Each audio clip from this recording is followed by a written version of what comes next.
I'm grateful.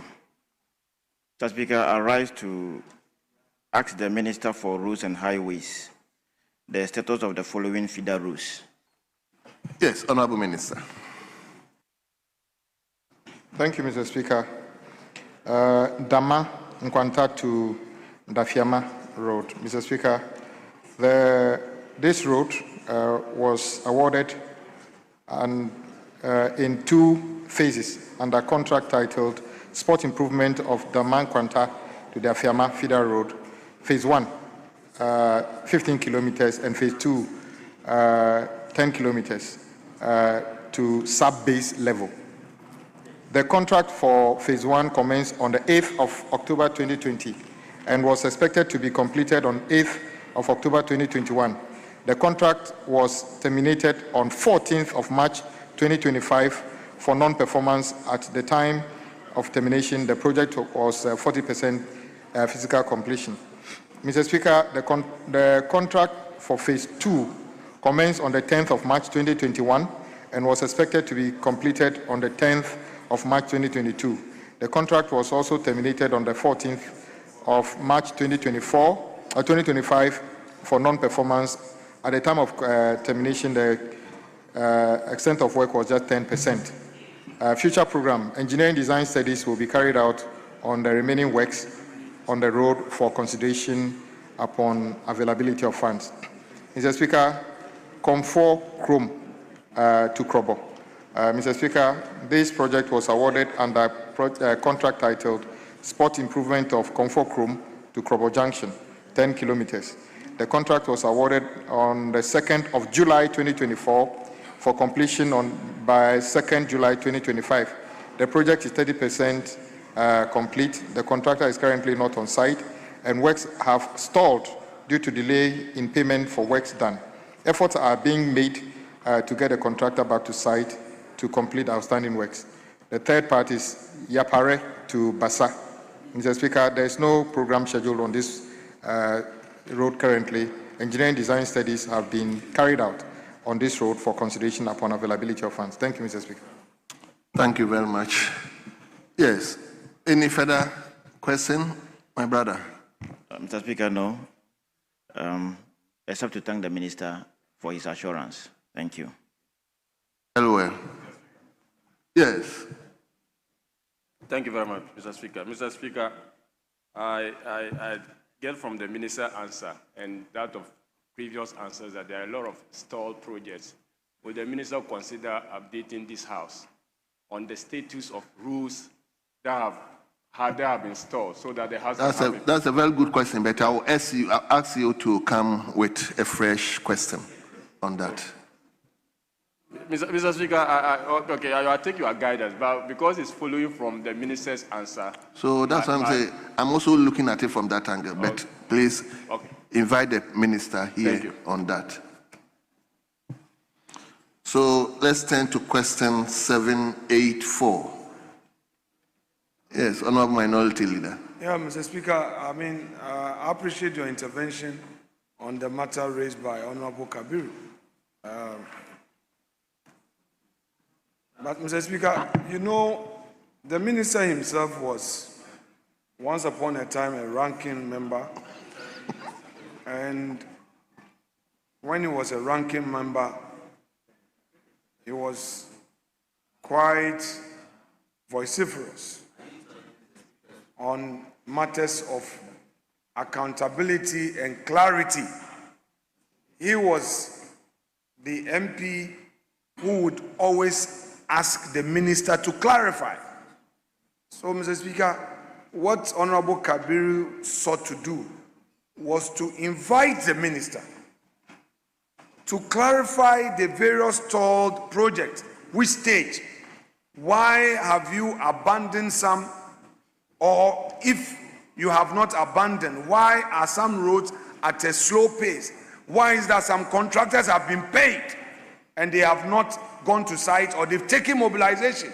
We saw you on social media, and what you were doing was right, because some of these things, they do it, and in the end, you, the Minister, they say you are not competent. So on that score, when I saw you leaving your office and going to the field, I must be honest, I was impressed.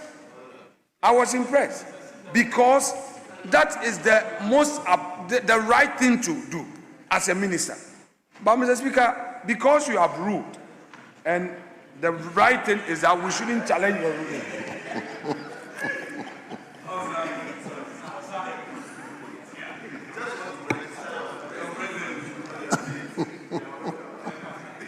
Mr.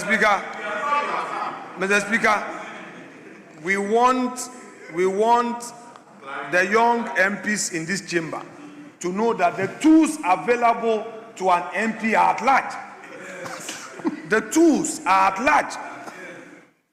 This chamber offers you a unique opportunity to raise matters of governance. So the minister, yes, we commend him for his effort, chasing contractors, getting to the site. But the main road, Accra, Winneba. Mr. Speaker, Mr. Speaker, the slow pace, the minister toured various road sites. Mr. Speaker, he hasn't been he hasn't been on the Winneba road. Leader. Mr. Speaker, I am not. No, Mr. Speaker, you've already mentioned it. Mr. Speaker, yes. Mr. Speaker, the Swedro, the Winneba runabout to Swedro Road, it is the gateway to Central Region. It was awarded by the previous government. So, Mr. Speaker, I will file an appropriate question on this matter at the right time. Thank you. But, Mr. Speaker, just on this occasion, I am only commending the minister for that field visit. Mr. Speaker, we are here as political actors, minority, majority. It is all for the good of democracy. When the man does it well, we must commend him. At the same time, Mr. Speaker, when there are issues, today I'm commending you, you are calm. When I take you on, don't take it personal. Today is not that day. But you've done well for the field visit, and I watched you. You did it with passion, and that is it. That's the right thing to do. Unfortunately, you were not awarded. Mr. Speaker. Leader, don't go there, leader. Mr. Speaker, it's important. Mr. Speaker, it's important. Oh. Those institutions that are awarding ministers, I don't know whether they are really looking at the performance of all ministers. Leader, Mr. Speaker, it's enough. I rest my case.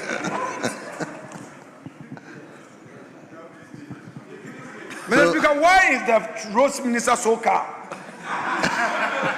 Why is he so calm? Anyway, pay the contractors. Pay the contractors. Mr. Speaker, I rest my case. Let him continue with the rest of the answer. Almost everybody is praising you. You just received the praise from deputy minority whip, and the minority leader is also praising you. I think that is very good. So return to question 784. So my brother, you have another question. You may ask 784. Thank you, Speaker, for the opportunity again. So, Speaker, I rise to ask the Minister for Roads and Highways the status of the following feeder roads: Ankrakuka Ajekum Road, Brunukrom to Brunukrom Kwanta Road, and Kamampa Krobo Road. Thank you, Speaker. Yes, Honorable Minister.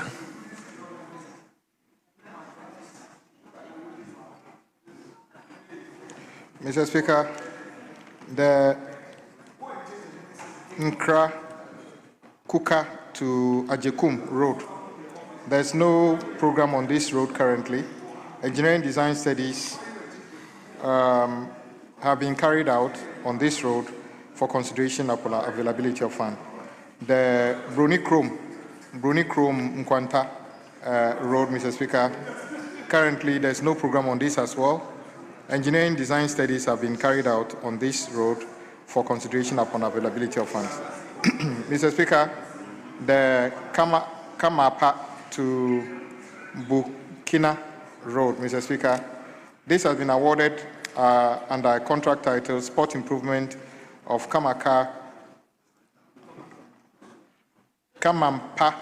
Burkina Road, 16 kilometers.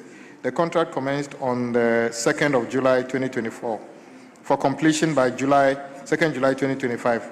The project is at 75% completion. The contractor is currently not on site and works have stalled due to delay in payment for works done. Efforts have been made to bring the contractor back to site to complete outstanding works.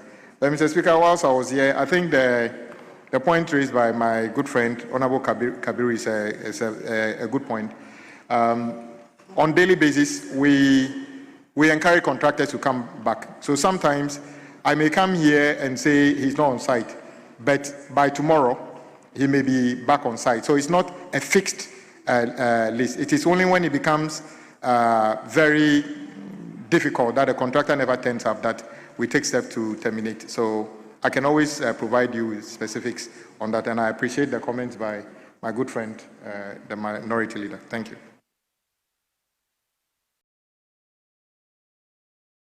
My brother, Yes. any supplementary question? Yes, Speaker. Yes, Okay. Speaker, Ankrakuka, Ajekum Road, Bruningkrum to Bruningkrum Kwanta Road are very critical agricultural routes. I want to ask the minister, will he be kind enough to tell the good people of Peru West when the studies and engineering works will be carried out on these roads? Thank you. Yes, Honorable Minister.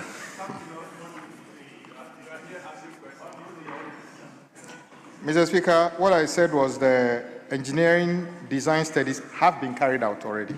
So all we need to do is to have the appropriate budget, then we can start the work.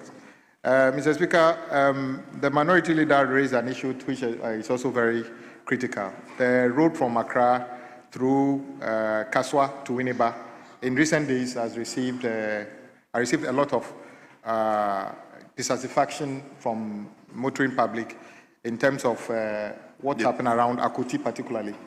For yesterday's own, we were told that 2 vehicles got broken down on the service lanes and created a very, very difficult situation. That has since been addressed. But the main issue will be resolved when the contractor finishes the underpass and then can open it to traffic. Then he can switch to the service roads and deal with it. So in a few weeks, up to, I mean, not too long, the whole stretch will be open. So we take the comment by the minority leader seriously. Thank you. Thank you very much. So, honorable members, you take the last question. My brother, I hope you've done with your questions. Yes, Speaker, no further questions. Okay, thank you. So we take the last question, question 794. Question 794, and it's a member from Efia.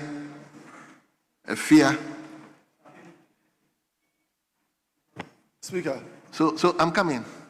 So my brother from Efija Kwabre, you got up. Speaker, Speaker, I had given him indication that I Okay, made well, that is so. That is very well. So, Honorable Isaac Boamanyako, Thank you you may very take much. the floor now. Thank you very much, Right Honorable Speaker. Mr. Speaker, I rise to ask the Minister for Roads and Highways when the Lagos Town Inner Route in Efia constituency will be constructed. I thank you so much, Right Honorable Speaker. Yes, Honorable Minister, Lagos Town Inner Roads.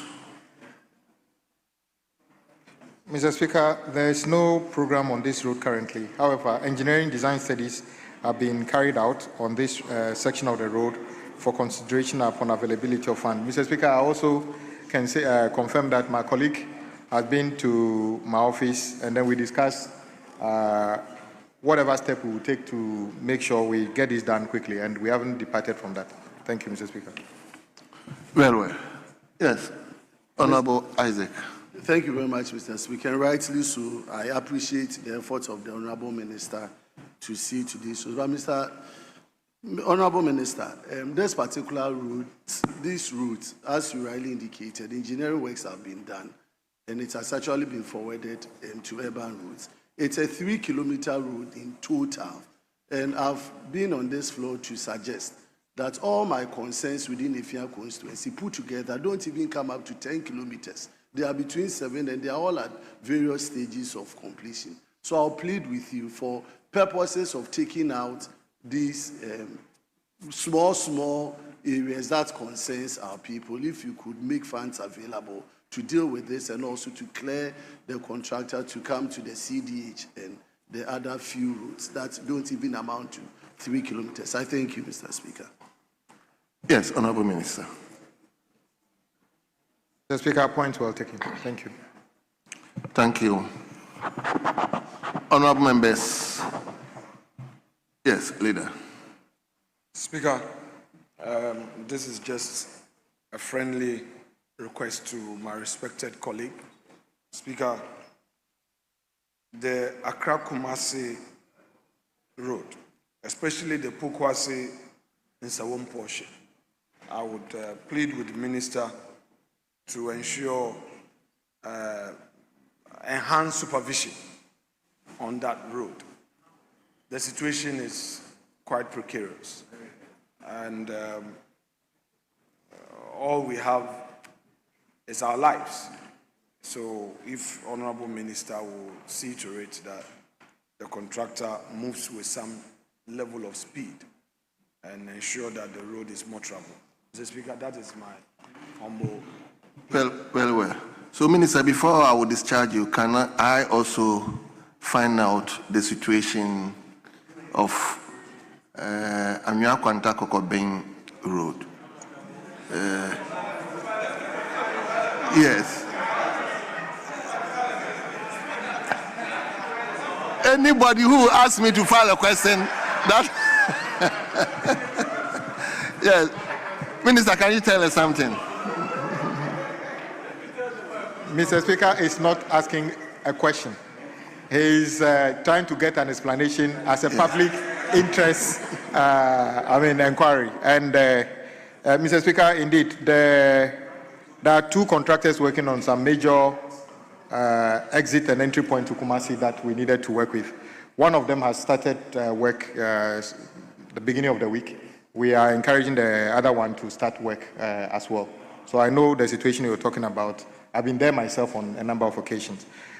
With what the respected minority leader talked about, indeed, the same situation is with Accra. The exits through Pokwasi, Kaswa, going towards Central University, and motorway towards Ashama are very critical. And anytime we have any issues on them, it is a very challenging situation. Fortunately, all of them are under a program. However, the level of work and the speed is very difficult.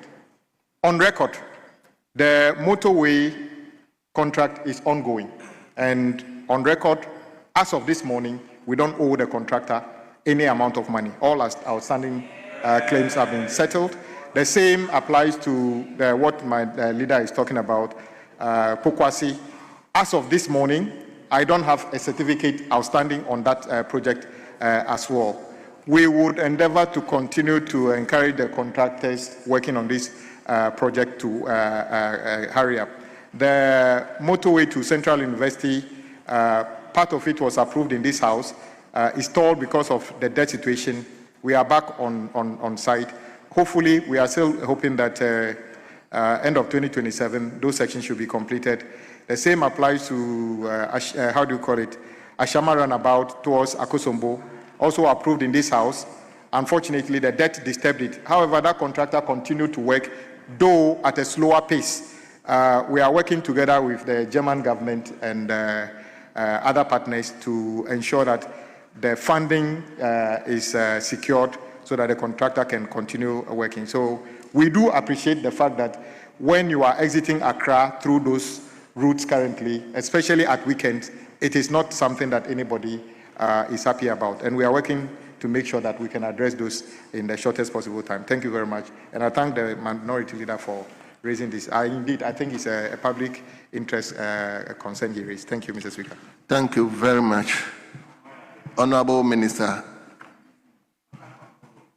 Speaker, with respect, let me also add my voice in thanking the Minister for being prompt and always available to members when they ask questions. Mr. Speaker,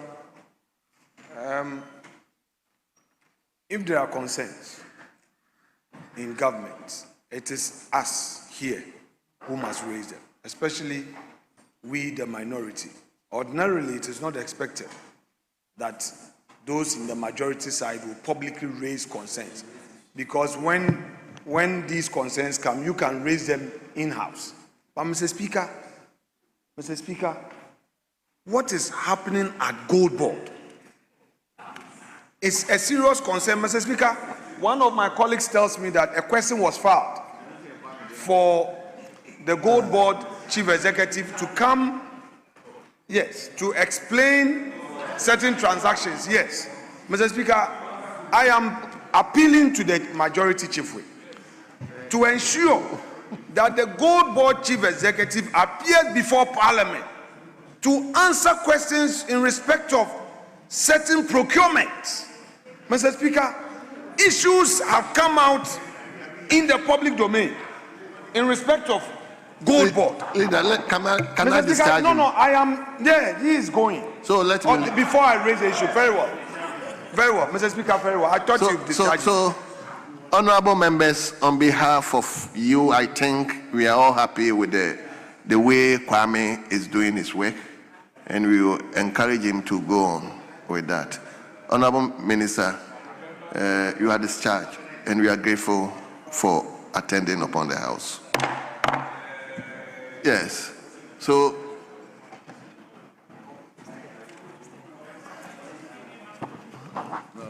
Mr. Speaker, like I was saying, Gold Board came into being as a result of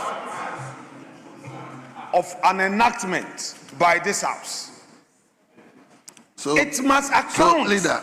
Yeah, Mr. Speaker. Can you come properly? Yes, Mr. Speaker, I am only drawing the attention of the majority chief whip to such a major concern.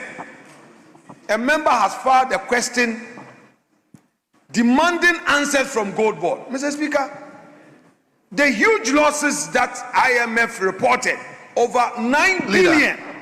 Leader, Mr. Speaker, I want to plead with the chief whip to ensure that the question is programmed for answer. That is all my plea. That is all my plea, because this is a government that is saying all over that it believes in probity and accountability. Probity and accountability, and there are 9 billion losses. So Gold Board procurement are not transparent. And Mr. Speaker, the public wants to know. Yeah, the public wants Mr. Speaker, to know. can the chief whip assure this House that the... Oh, okay. But have you prosecuted some of the malfeasance in government? I will list them. If you like, bring it on record. Raise the issue, and let me give you a list. Leader, Mr. Speaker, I beg of you, help me to manage Mr. the Speaker, House. I'm doing so. I only put in a request to the majority chief. He is the avant-garde of government business. He is the avant-garde of government business. Mr. Speaker, the most powerful position in government in this parliament today is the chief whip. He has the most powerful position. The majority chief whip is the most powerful person in this chamber. He can command the ministers to take care of his backbench. We've heard you. Yeah, Mr. Speaker, so I'm pleading with him. The issues at Gold Board, those issues smell. It stinks. Well noted. He must bring the chief executive of Gold Board here for Well, Parliament to leader, do the well necessary noted. inquiry. Leader, Mr. I Speaker, beg. that is my prayer. Yes, your prayer is said. Yeah. Speaker, Speaker.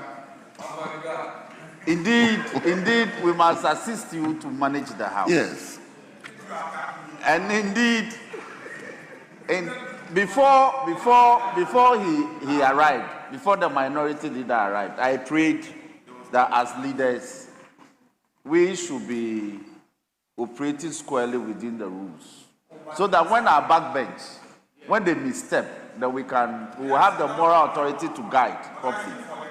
Speaker, the minority leader, one-time majority leader, and leader of government business, is saying that a question has been filed and directed at the CEO of Gold Board. In what capacity is he coming here? Please, he cannot.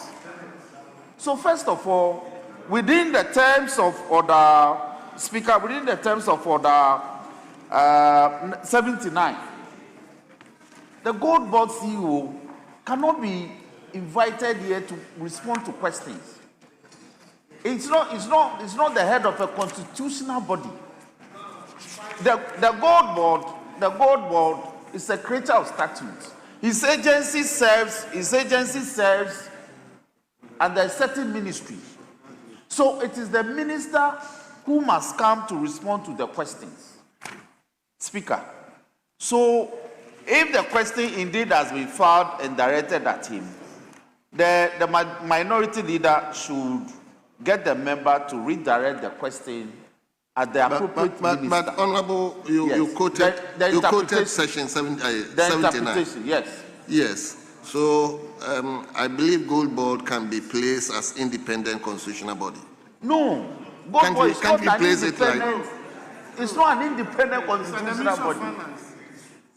It's an agency we set up under the Ministry of Finance. In fact, it was a conversion we did. It used to be PMMC, right?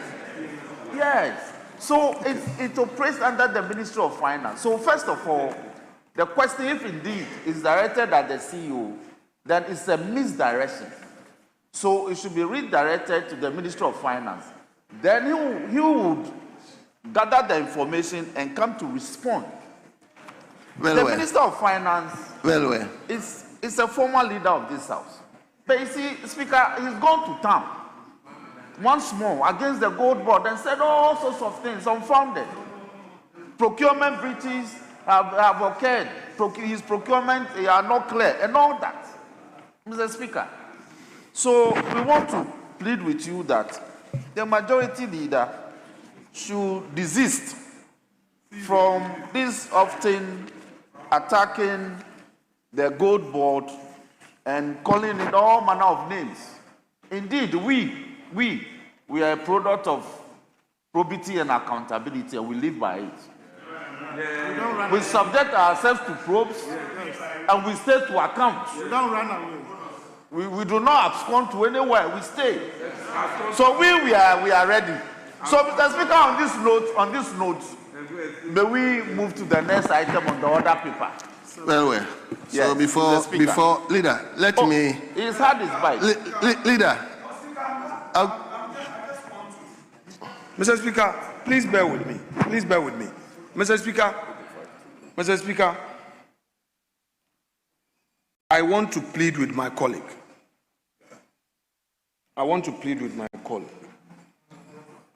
One, if he's talking about his tradition, his party believing in probity and accountability, the question one would want to ask is that why did they enter nolle prosequa?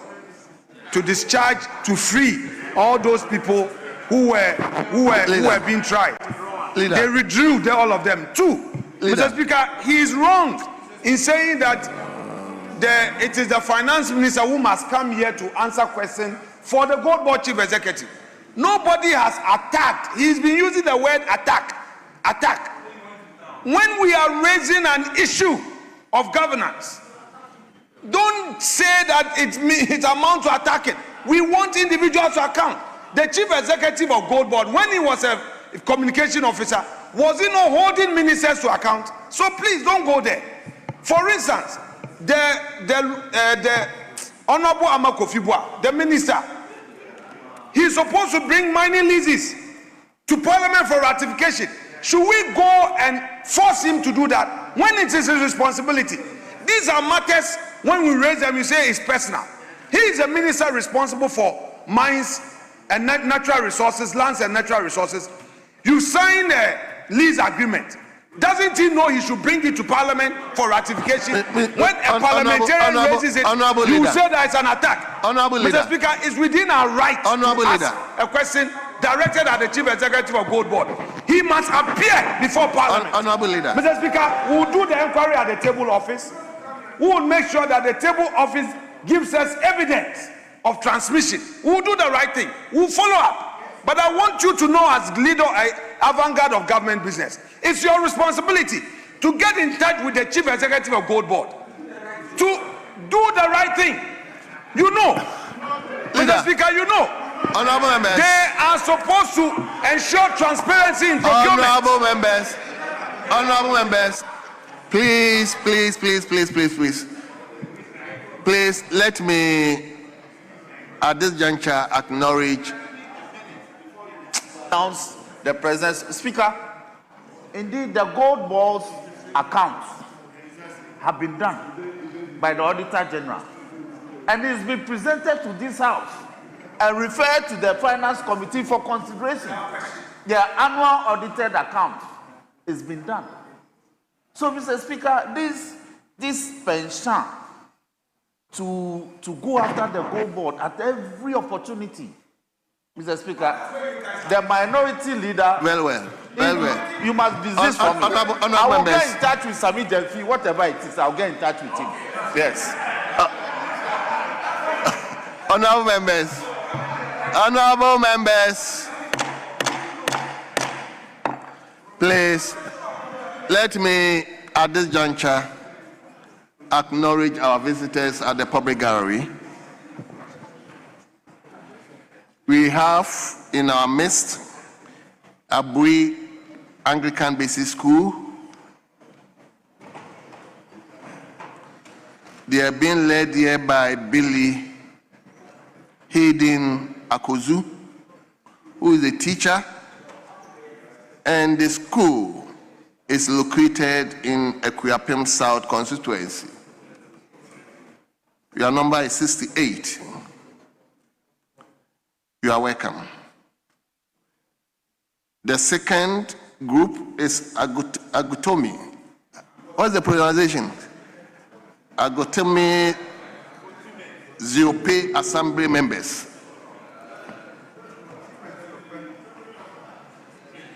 They are being led by Seth Gordon Adovro, who is an accountant, and the assembly members are located in Agotome Ziope constituency. Agotome.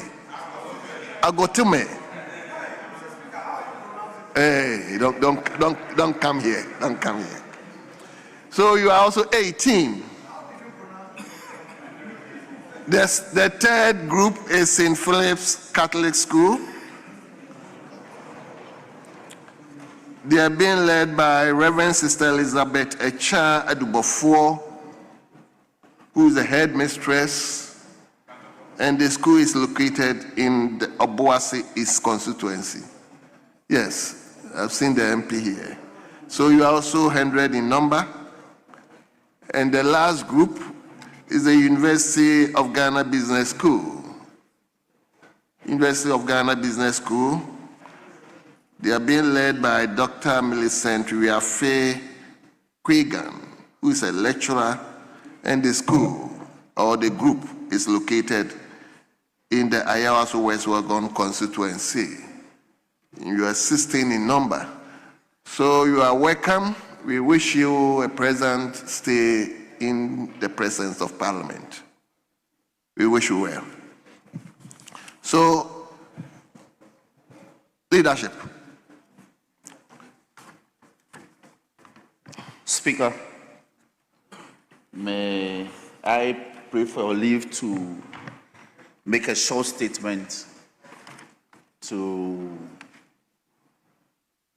inform the nation about today's Black Stars match with Panama. Mr. Speaker, and I'm making this prayer under Standing Order 92 and the ceremonial speeches which permits me to give you a copy. Mr. Speaker, may I pray for your leave to read Standing Order 92, Mr. Speaker? Honorable Majority Chief Whip. Yes, Mr. Speaker. Why?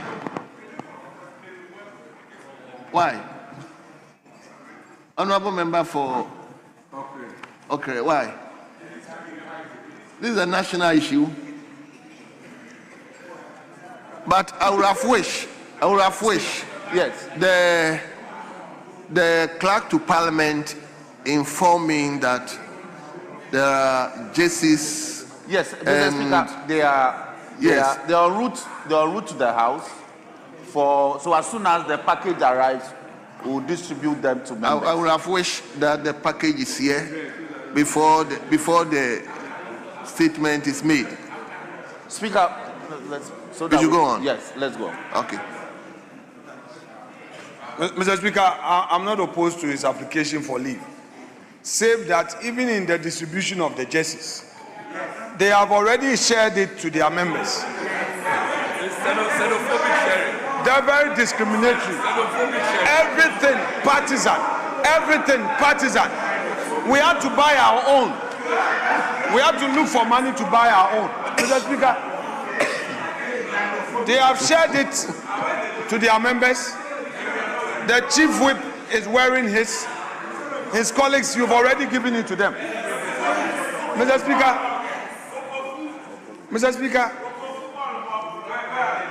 where is the minister? He never briefed this house. He's left a lot of your constituents at Botema. Mr. Speaker, a lot of their constituents, they gave each constituent two allocation. MPs. Constituency 3.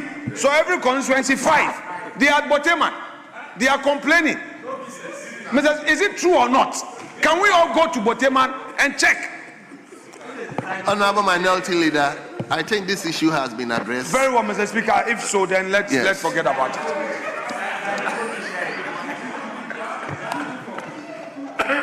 You said it. We have a house of 276. You gave 2 allocation to only your side, expecting that they will get visa and go. And God being so good.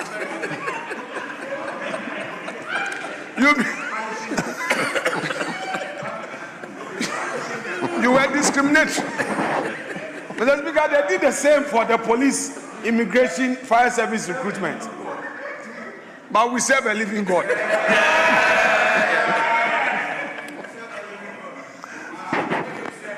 Mr. Speaker, the people are at Botema. Leader, let's move on.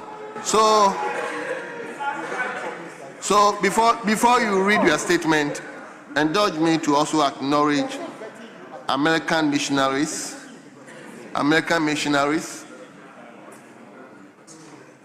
Yes, they're also here, being led by Dr. John Payton,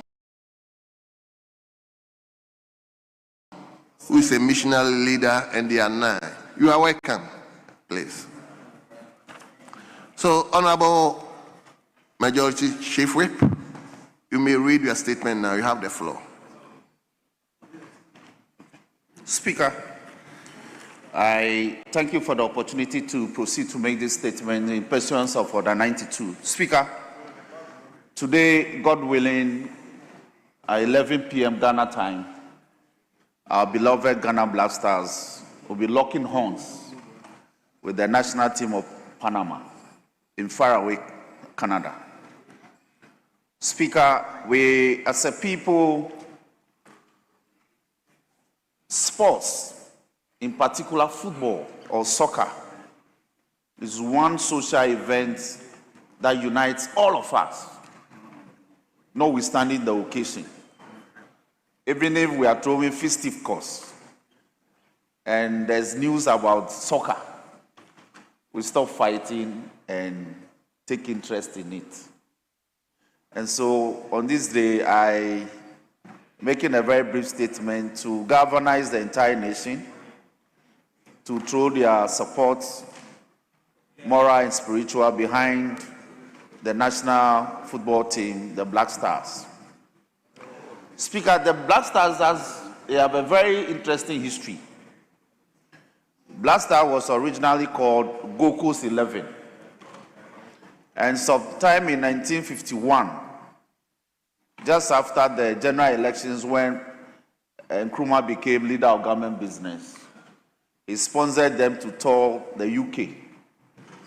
And they endeared themselves to the then British with their style of play, because soccer then was essentially founded by the British, so they thought that they were the masters. But this beautiful African team from the Gold Coast then mesmerized a lot of the local teams that they played with. And so when they returned, interest in football development and playing for the national team in particular soared. So eventually, the account further is that Peking, my constituency, had a very famous local team called the Black Stars. And they were playing football on weekends. And Peking had a famous son called Dr. Achian Jamson. He was a famous lawyer who worked with Ghana Commercial Bank for a long time. And he was visiting Peking there on weekends with Prime Minister Nkrumah. And Nkrumah developed interest in the team. And so when Ohinijan was appointed in 1957, they were going to name the Gold Coast 11. They named the team the Black Stars. And so the national team took this name and it's become its nickname of the national football team ever since. We are very dominant on the continent. We are won 4 continental titles. We have, from about the early 2000s to date, appeared in, out of 5 World Cups since the 2000, we have appeared in 4. 2006 to 2010, I believe, 2014, 2022, and now. And so, on that note, I want to plead with everyone to set aside our differences, social and cultural, religious, and unite today and going forward to support the Black Stars and wish them all the best in Canada. Today we are equipping the Panamanians by 2-0. 2-0.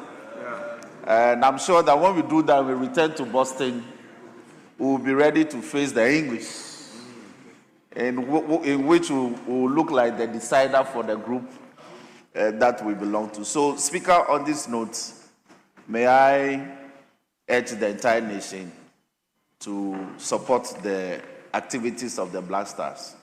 Organization had run into some difficulties, but the organization in continental Northern America is fluid. A lot of people have been transported across the border. Some have flown to Canada. Tickets are being given to people who are interested in attending the match in Canada. So let's support the Black Stars. And I believe that if they do well at the World Cup, Speaker, not only has it got a further boost to our social and domestic matters, because families are at peace when we do well in football. It also has its own commercial value for the things we do, because it has a way of marketing the nation. So we want to call on everyone to support the activities of the Black Stars. Mr. Speaker, with this way, I thank you for the opportunity. Thank you very much. So, yes.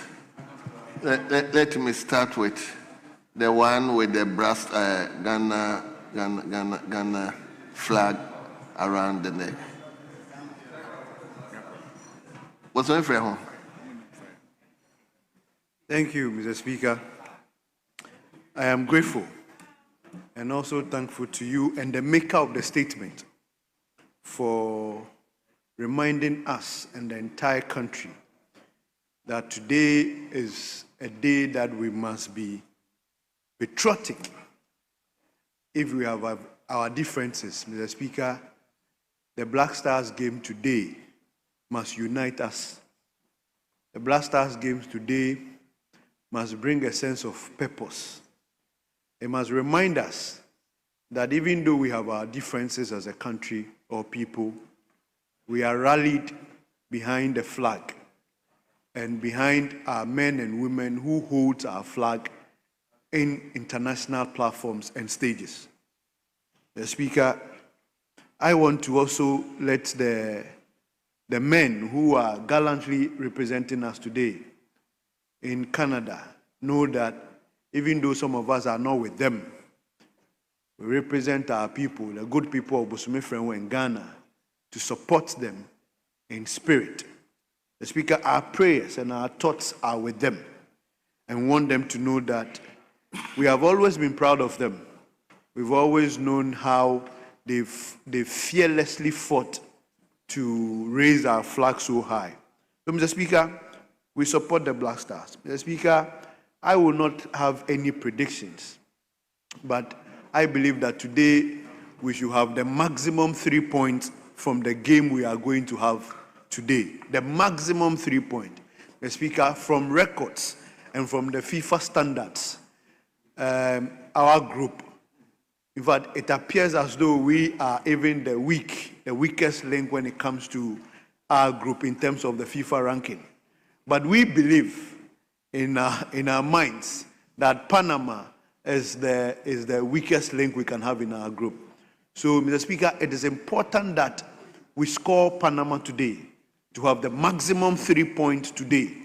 That even if the rest of the games, Mr. Speaker, we are not able to win and pull some draws, we can struggle through and make it through the group stage, and then see what would come out of the other groups, and then we see the permutations and see if we will be lucky to progress to the group 32, group 16, and then the group 8, and hopefully get close to the cup.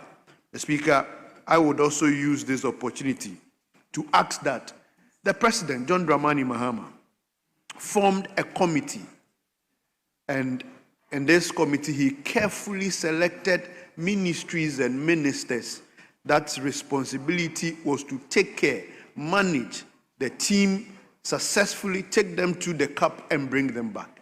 The Speaker, it is sad to announce that this team reneged on their duty, and today we are missing one of the best midfielders we have, Thomas Partey, out of the games today after he missed the court in Canada, Ottawa, ruled against him. The Speaker, it is sad. We should have anticipated some of these things.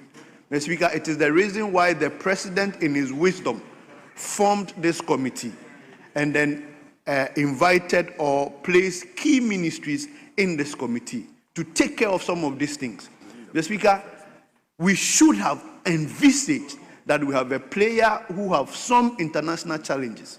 Mr. Speaker, there was enough alerts, protest alerts against Thomas Partey that should have informed us that we needed to give the young man a critical attention in terms of filling his forms and any other diplomatic engagement. Mr. Speaker, the court hearing yesterday was obvious to all of us that the Ministry of Foreign Affairs, the Ministry of Youth and Sports, the GFA failed in what due diligence they should have done.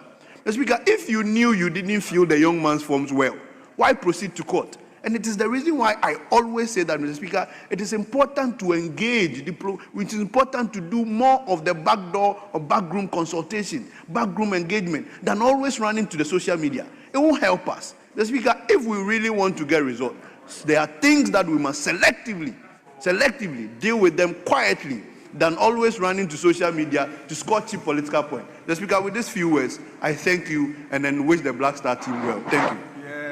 Thank you very much. I hope you are not coming on point. Okay, you want to, then let me come to you, James.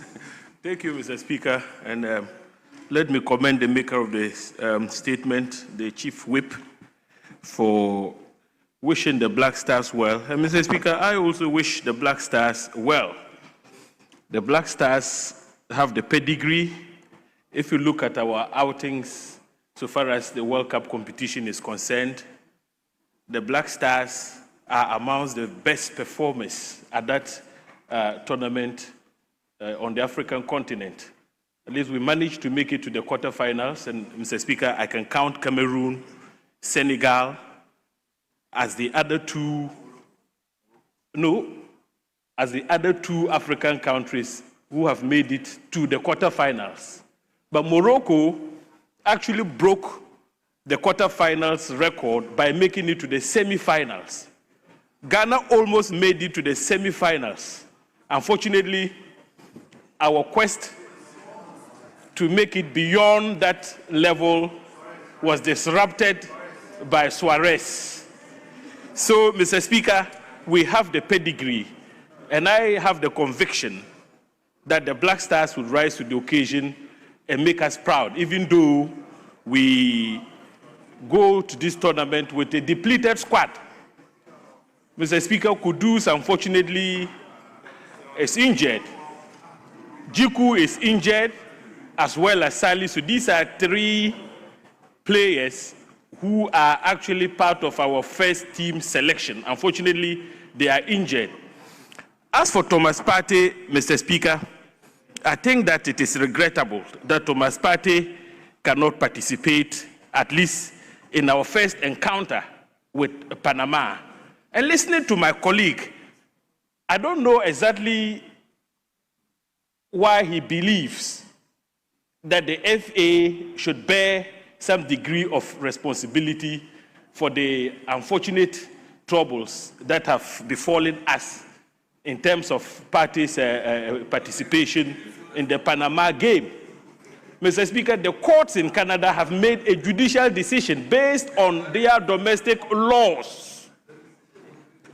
We should all have issues with countries like Canada, which have actually agreed to host a tournament such as the World Cup, but are not prepared, Mr. Speaker, to relax their domestic laws in favor of countries which have qualified to participate in a tournament which is an international tournament.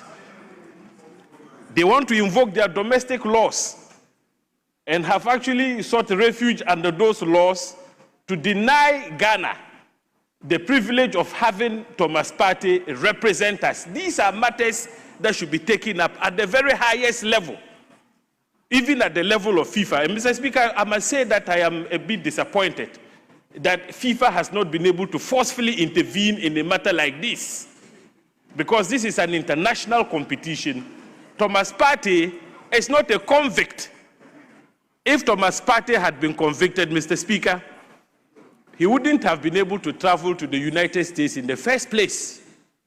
So a law which is premised on reasonable grounds, reasonable suspicions, assumptions, when the guilt of the accused has not been proven, Mr. Speaker, leaves much to be desired.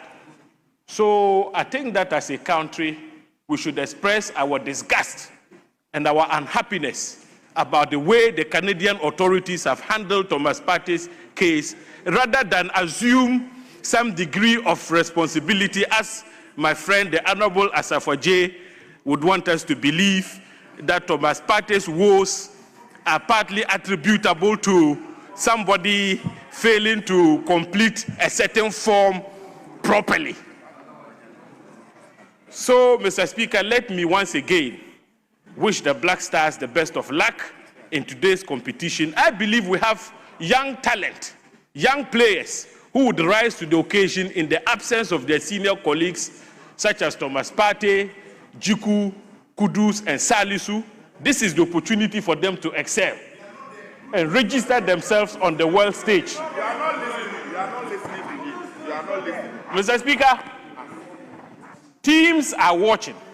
So players like Caleb Yerinchi and his colleagues should take advantage, because after today's game, I am sure bigger teams like Real Madrid, Barcelona, Chelsea, etc.,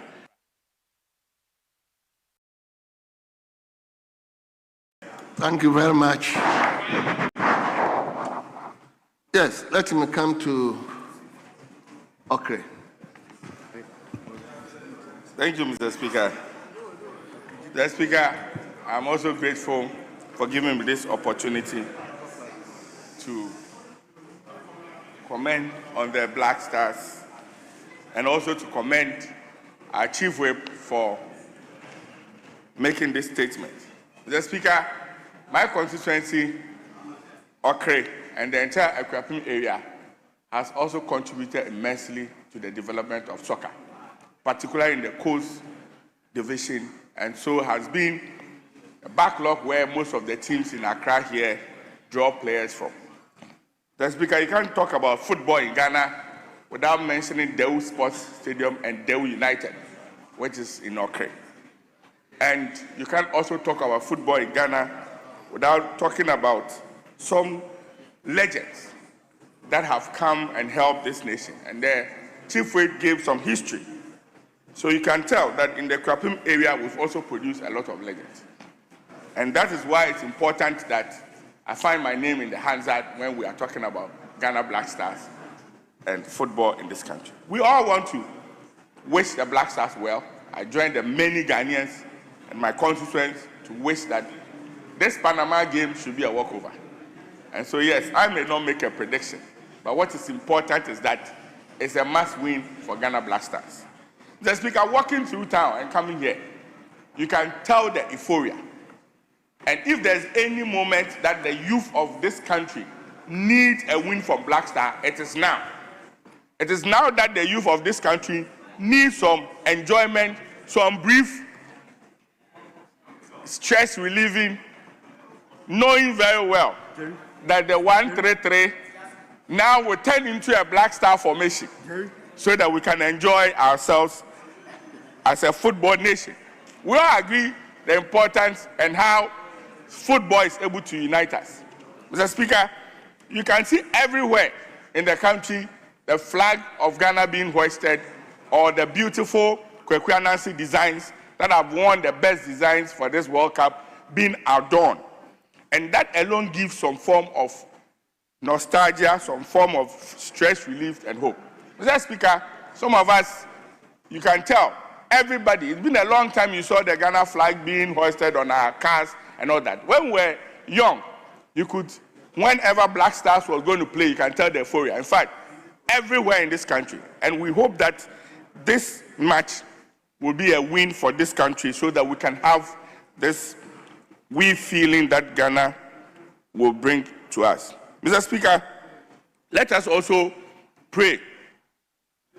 Even though we do not have some of our key players who are injured, just like the previous speaker said, and also our Thomas Partey issue, we pray that it does not dampen the morale in the house. We pray that this actually also would give the opportunity to others to excel, to show that indeed Ghana is a football nation. Mr. Speaker, the match is in the almost midnight, 11. So it means that we are all going to stay awake to that period. And it's also going to help boost the economy. So if we win, it is going to help us to come up as a way of helping us raise some revenues that it's falling.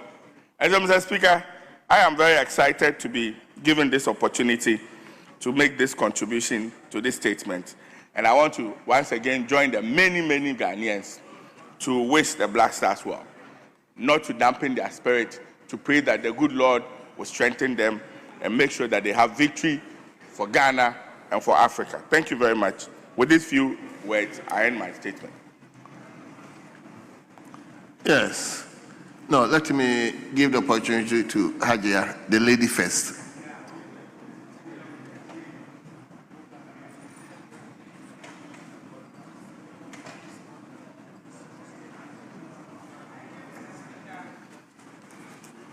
Thank you very much, Mr. Speaker, for the opportunity to add my voice to the call to rally round the flag, rally round the Black Stars of Ghana, and rally round our great nation, the Republic of Ghana. Mr. Speaker, the World Cup, a world event, presents an opportunity for countries around the world to showcase their class, their performance in football, which has become an everyday favorite of most adults across the world. Mr. Speaker, listening to the maker of the statement, the Honorable Nelson Dafiamako, I felt a great sense of nostalgia. Mr. Speaker, I felt nostalgia because I come from a family of football. In my family, the first Northerner to play professional football in this country, Al-Hassan Tanku, was my direct uncle, my mother's brother. The one who comes directly after my mother, Osman Orlando of Asante Kotoko fame, he was a striker. And everybody who knows football in this country from the 60s to the 70s knows Osman Orlando. Mr. Speaker, that's the family I come from. So when we talk football, it really strikes a nerve in me. Ghana has demonstrated to the world and to Africa that we have what it takes to bring honor to our name. Mr. Speaker, when you look at our national flag, very beautifully designed by Madam Theodosia Oko of blessed memory, it's a national icon that stands out when flags are assembled. The Ghana flag stands out. Mr. Speaker, our national anthem and the third stanza of our national anthem, the first line says, "Raise high the flag of Ghana." The flag of Ghana, and again, let's thank Philip Beo for this beautiful national anthem. So our colors, our anthem, everything is designed to together bring honor to our country. And today, as we assemble in this chamber, representing the people of this country, we want to assure the President of Ghana that we are with the Black Stars, and although we may be here physically, spiritually, we are praying for them to bring honor to Ghana. Mr. Speaker, most MPs have taken it upon themselves to ensure that their constituents are not left out in this tournament. So we've mounted screens in our constituencies, in central places. Some have offered food.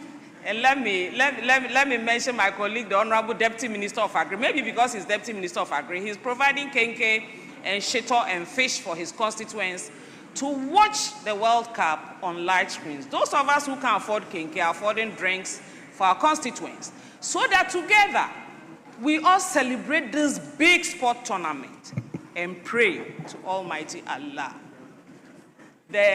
My former professor at Communication School, Mrs. Doris Dati, she said when two teams get onto the pitch, both teams pray. And they pray to the same God. So beyond the prayer is hard work. We pray that our team will have the discipline, what it takes to give themselves out to Ghana and bring honor to all of us. We will be here and cheering them on. And again, let me say, raise high the flag of Ghana, and one with Africa advance. Thank you very much, Mr. Speaker. Yes. Thank you. Let me go to Efia, then I'll come to the minister. Okay, very well. Mr. Speaker, thank you very much. And from where Hajia left off, I thought she was going to sing, God bless our homeland, Ghana.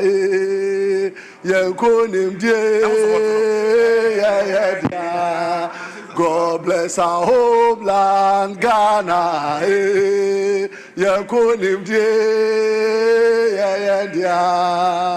Oh,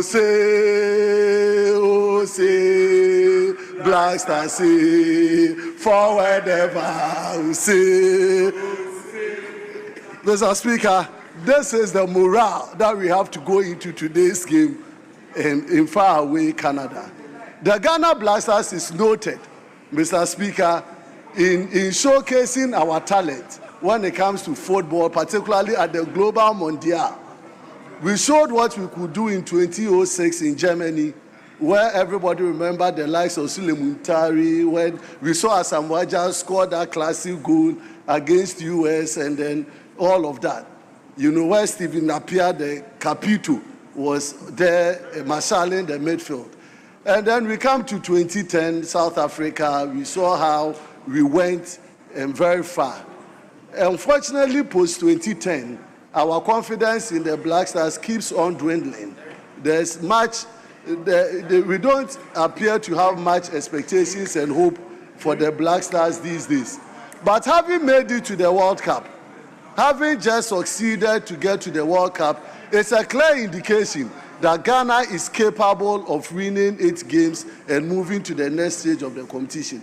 Mr. Speaker, we take solace in so far the matches that African teams have played. You watch the game of Egypt against Belgium, Mr. Speaker. It was so fantastic how the Egyptians performed. You watch the game of Morocco against Brazil, where they drew 1-1. You couldn't even see any difference between the two teams. And then almighty Spain came against Cape Verde. And Cape Verde was able to even survive 0-0 against Spain. And so I believe that Ghana, as we play against Panama today, we have what it takes to win and to move to the next stage of the competition. Mr. Speaker, what we need to do as Ghanaians is to make sure that we pray for the national team. They say prayers, it's not at this stage that you call for prayers. It is at this stage that you want to see teamwork. You want the coaches to unite the players. We know the effect that Thomas Partey's absence in today's game is going to have upon the team. But that is why the psychologist in the team would have to show up.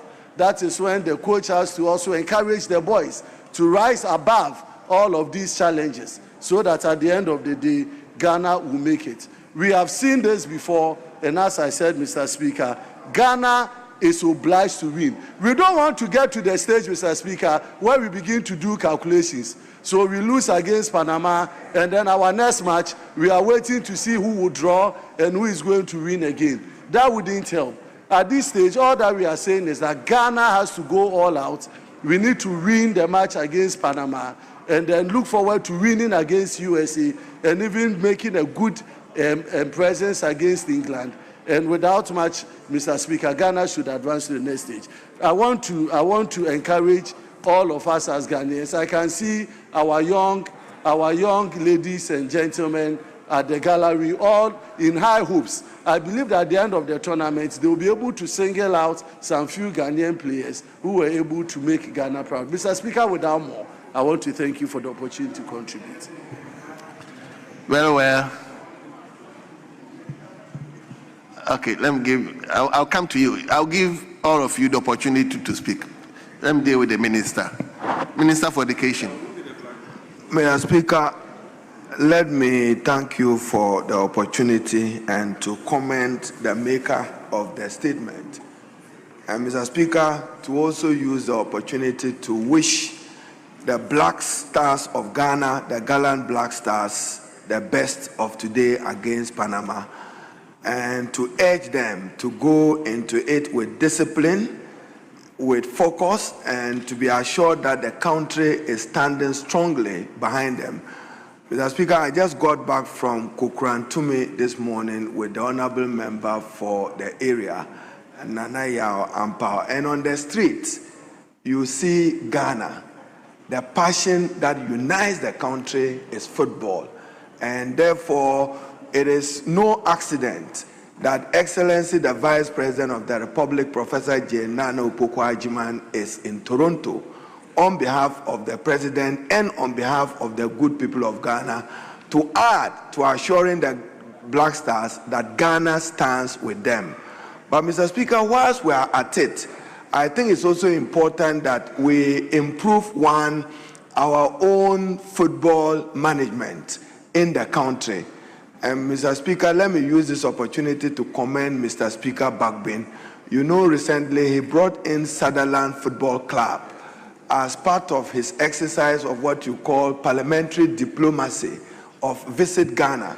And Mr. Speaker, if you are familiar with the branding of football, if you enter the Prime Minister's office of the United Kingdom, you see football, Great Britain, ICT, Great Britain, culture, Great Britain.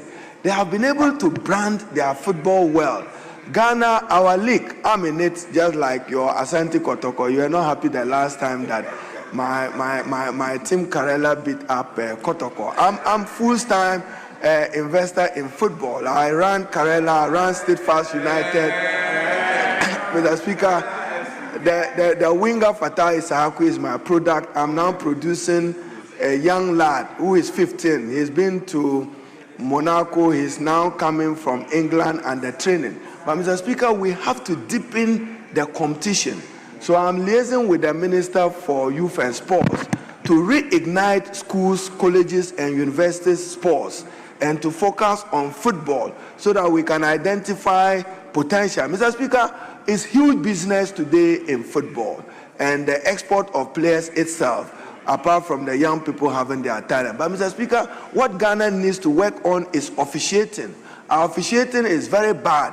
I'm of the view that even referees and linesmen, we should ballot. Nobody should determine who goes to officiate which match, and then you can't predict what happens in Ghana League. So, Mr. Speaker, once again, let me thank the maker of the statement, and on behalf of the Parliament of Ghana, I'm sure you do it for all of us, to assure the Black Stars that the country stands with them. They should win and win against Panama. They can win against Croatia, and they can win against England. But they need to stand well. I thank you, Mr. Speaker. Thank you very much. Let me turn to Ambassador Ridu. Mr. Speaker, Ambassador, I'm the footballer. He's not a footballer.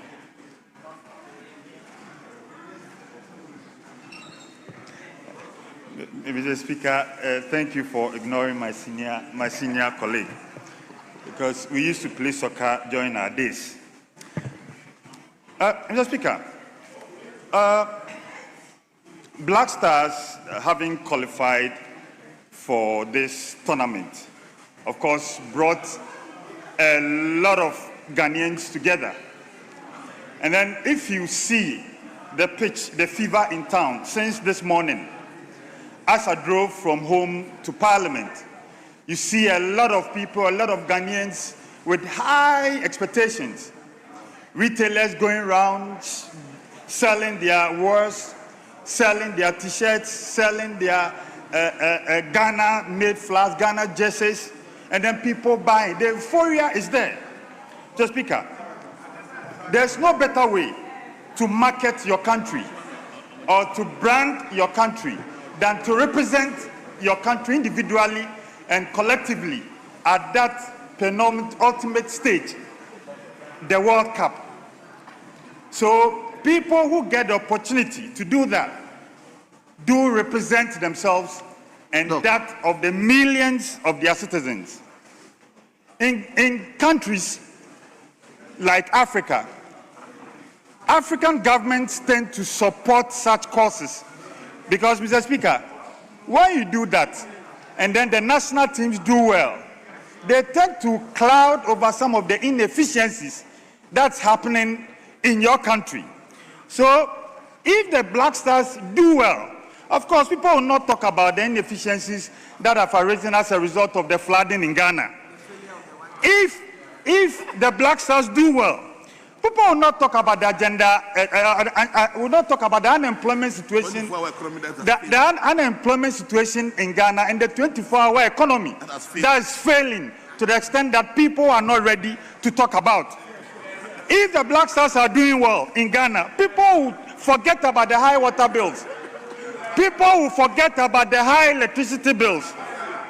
And, Mr. Speaker, people will even forget that the current ministers are even fighting amongst themselves to succeed His Excellency the President.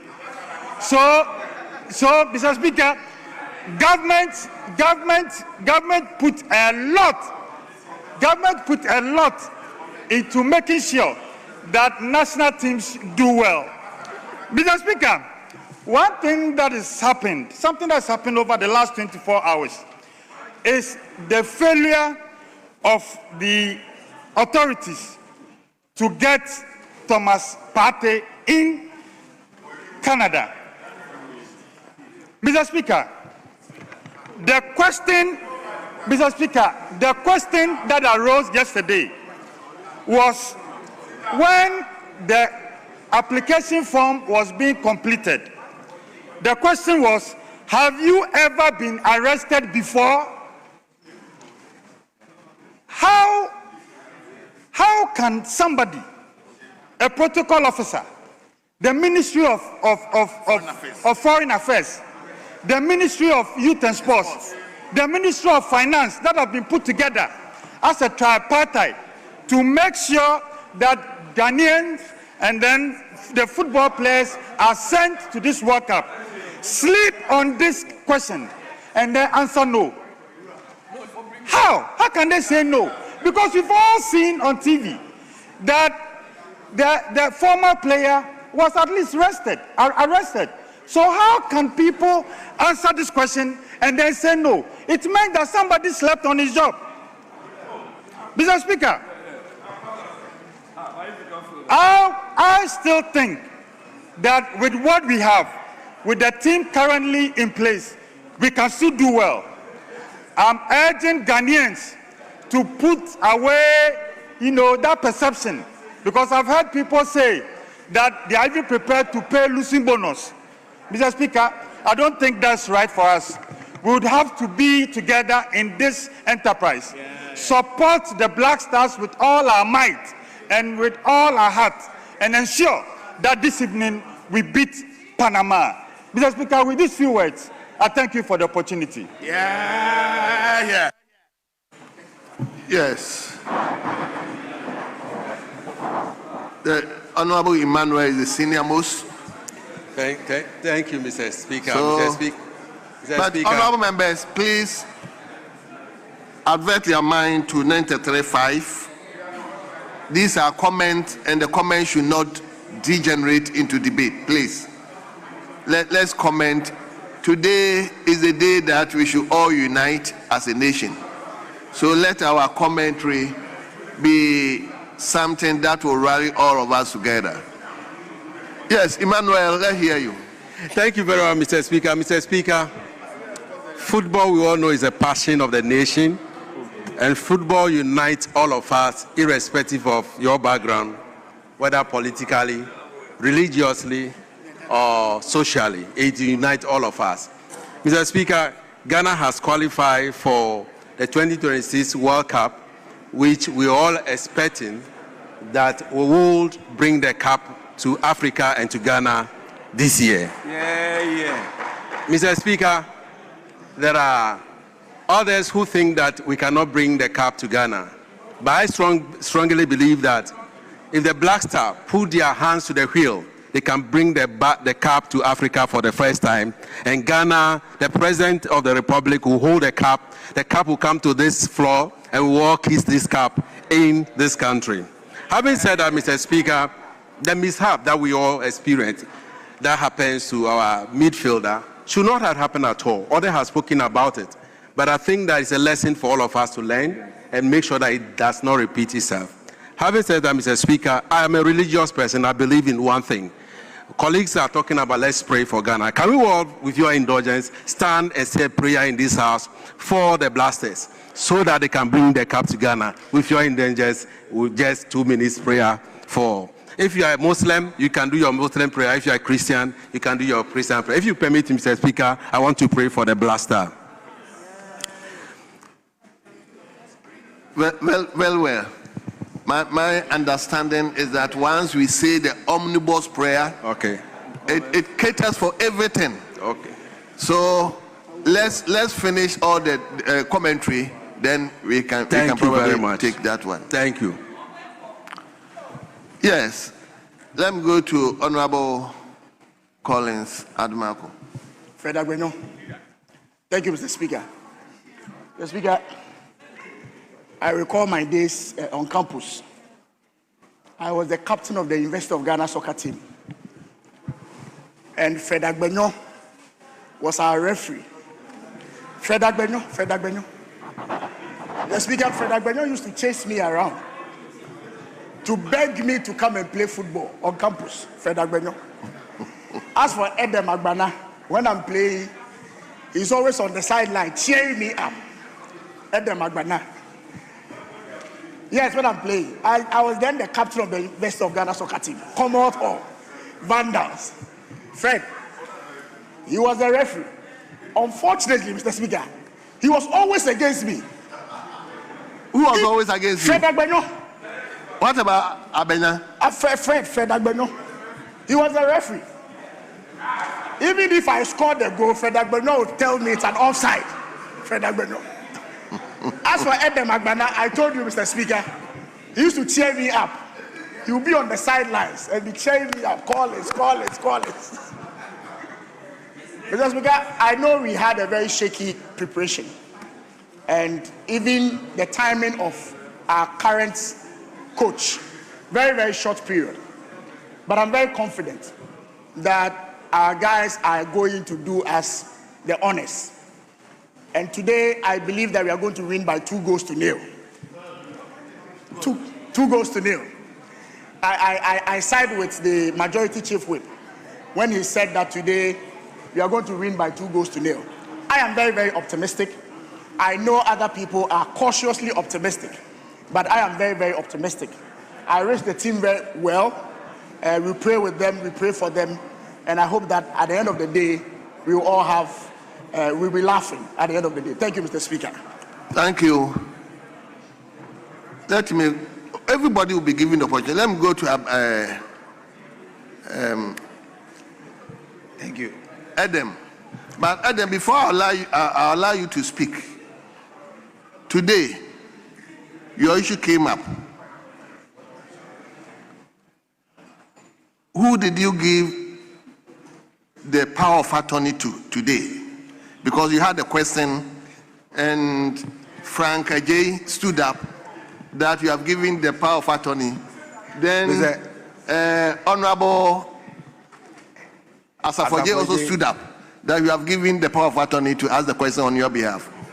Mr. Speaker, let me say that I gave my friend, the Honorable Asafoye, the authority, but upon a second thought and a review, I decided to give it to my brother. So, but I did not communicate my decision to him, so that's why there was miscommunication. You have the floor. Thank you, Mr. Speaker.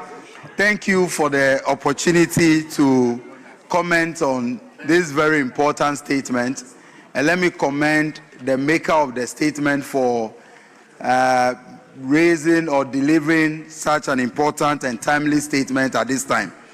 Mr. Speaker, I am a very, very passionate football lover and fan. And just like the Honorable Haruna Idrisu, I'm also an investor in the game. Quite recently, my team qualified to play in the Division 1 Nukunu Football Club. And so I am in the football ecosystem. And just like Fred Agbenyo, I happen to chair the U19 of the GFA competition. And so I'm very much present in the ecosystem. And so I find it very timely that this statement has been read and we are contributing to. Mr. Speaker, tonight's game is the opener. This 2026 World Cup is unique in many ways. This is the first time we have an expanded World Cup with about 48 teams participating. And Mr. Speaker, it is also a World Cup that the games we have seen so far, we've seen the African teams make us proud. Many of the African teams are making the continent proud. Tonight will be no exception. I believe that the Black Stars of Ghana will rise to the occasion and once again defend the red, gold, green, and the black star that we have. Mr. Speaker, prior to the participation in the World Cup, many people have raised concerns about the team's preparations. But I can tell you that with the caliber of players that we have in camp, Mr. Speaker, the caliber of players that we have in camp, the drive, the energy, and their hunger to succeed is for me a motivation that indeed Ghana will do well in this World Cup. Mr. Speaker, I know that tonight we'll record our first victory, get 3 points, move on to defeat England, and then we'll defeat Croatia and qualify. I have said, and I'll always maintain that, Mr. Speaker, if there is any African team that can win the World Cup, it will first be Ghana. And I will not be surprised if it happens this year. People believe that the exclusion of Thomas Partey and some other players like Kudus due to injury may affect the team. I understand that indeed those players are very important for the team and we needed their presence. However, I can also say that we have equally good materials as replacement. Mr. Speaker, a player like Caleb Urenchi is quite new to the team. Marvin Senaya new to the team. However, when you check their progress and how far they have come in football, these are also quality and excellent materials that today will make this country proud. I want to say that football is one of the few things that unite us as the people of Ghana. Today, because of football, all of us in this chamber, we are happy, we are laughing with each other. There seems to be no division because football has that powerful force of uniting the people of Ghana. And so I want to call the people of Ghana that all of us should rally around the flag and support the Black Stars and make Ghana proud. I know that the Black Stars will emerge victorious tonight. Mr. Speaker, because I'm afraid of those investors who may be paying key attention to our predictions, because the Honorable Collins said we'll win by 2-0. Some people will take that to be over 1.5. Mr. Speaker, only a few people may understand. I will not want to fall into the temptation of predicting correctly what will happen. But I can tell you, Mr. Speaker, that the Black Stars will emerge victorious in tonight's game. They will move on to the knockout stages and they will continue to make Ghana proud. Go Ghana, go Black Stars, go Africa. And Mr. Speaker, I believe that football has the potential.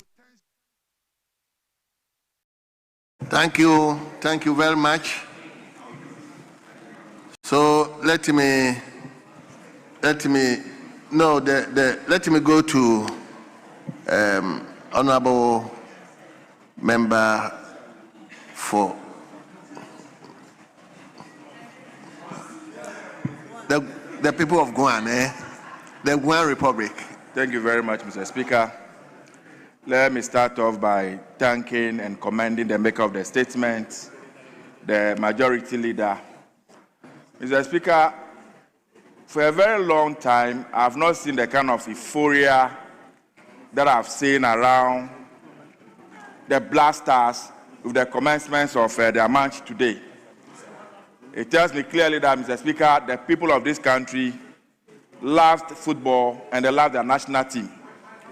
Mr. Speaker, the first time we appeared at the World Cup was in 2006 in Germany. At the time, I remember we were going to play against Czech Republic. Czech Republic was rated as the 10th best team in the world. And so everybody thought that they were going to beat us anyhow in the game.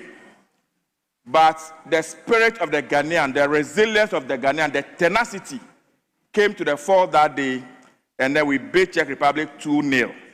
So we proceeded to the second stage of that tournament. Our best performance was in South Africa 2010. Our team went to the quarterfinals. In fact, we almost got to the semifinals of that tournament, but for that boy called Suarez.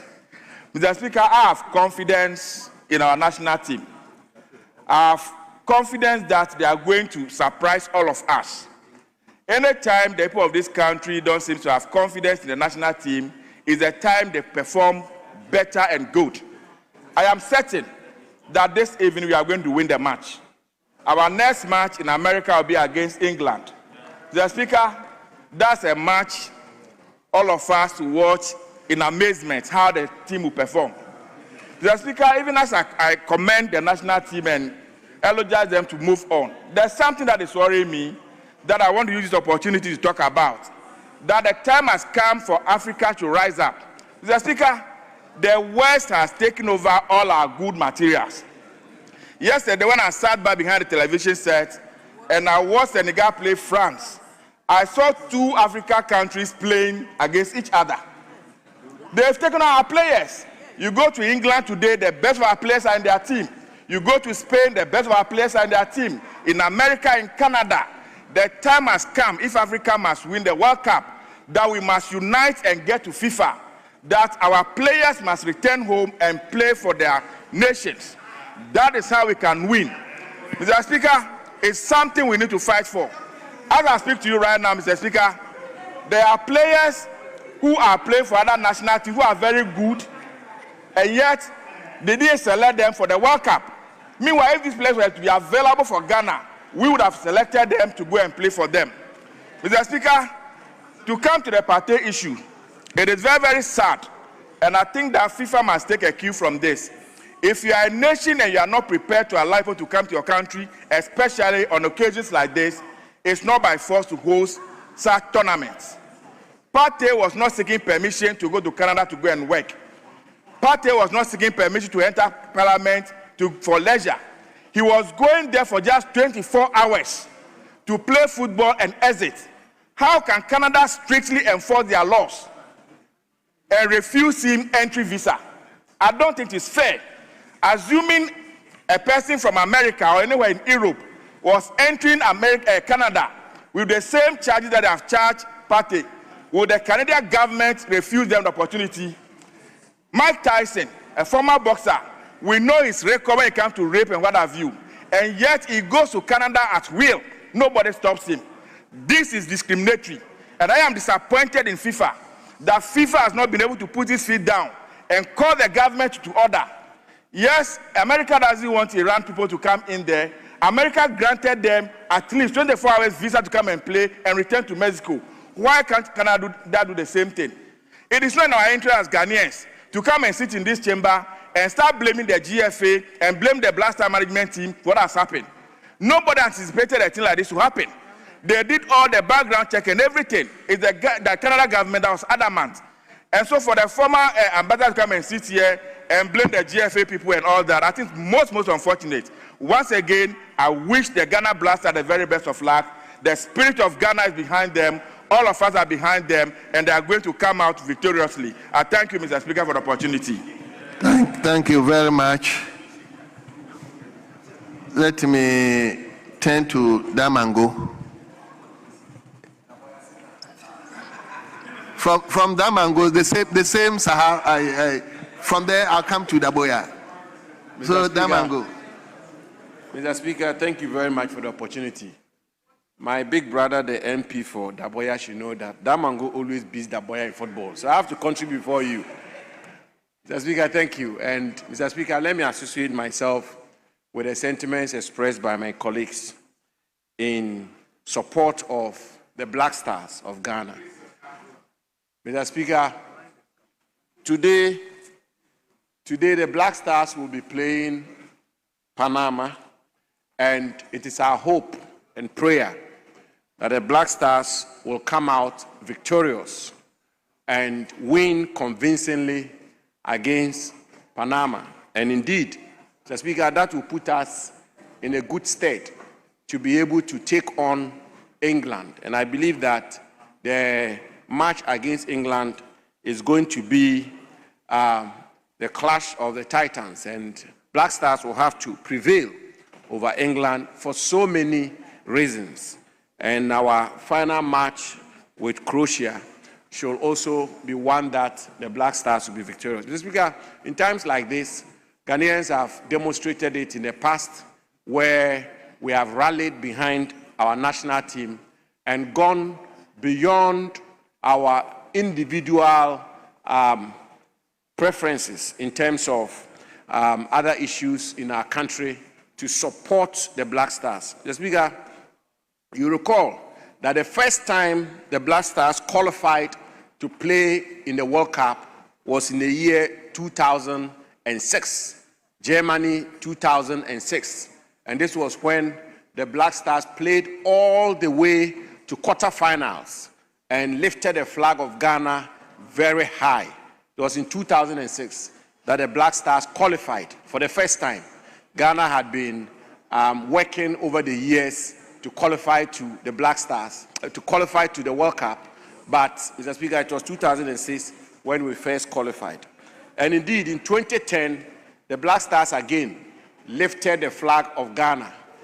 But for the very unfortunate and mischievous conduct of Suarez of Uruguay, the Black Stars would have qualified to semi-finals and become the first African country to qualify to play in the semi-finals of the World Cup. Indeed, Mr. Speaker, if the current technology existed, which is the technology, laser technology, which determine when the ball had crossed the line, I would say that the Black Stars indeed would have qualified to the semi-finals in 2010 in South Africa.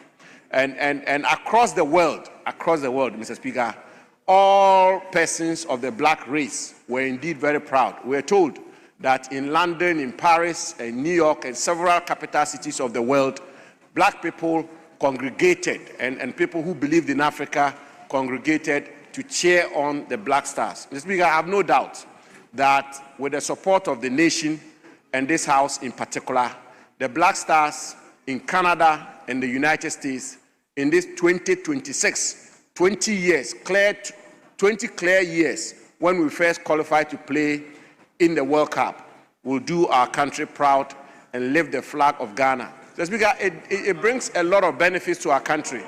It brings a lot of benefits to our country, franchising, trading, commerce, and the image of our country is lifted when the Black Star does well.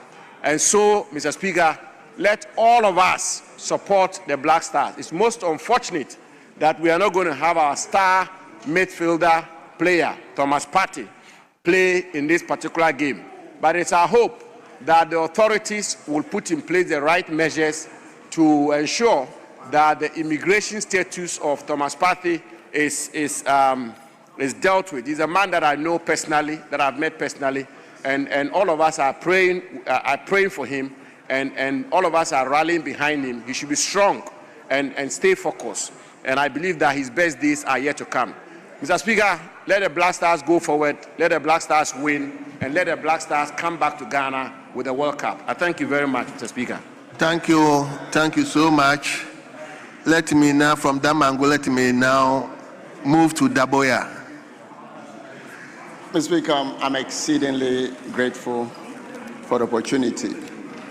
And let me thank the maker of the statement. I mean, who else could have done it better than the Chief Whip, who has ignited the whole chamber? And honorable members, we are following can we through. Please make the chamber be silent? The noise is too much.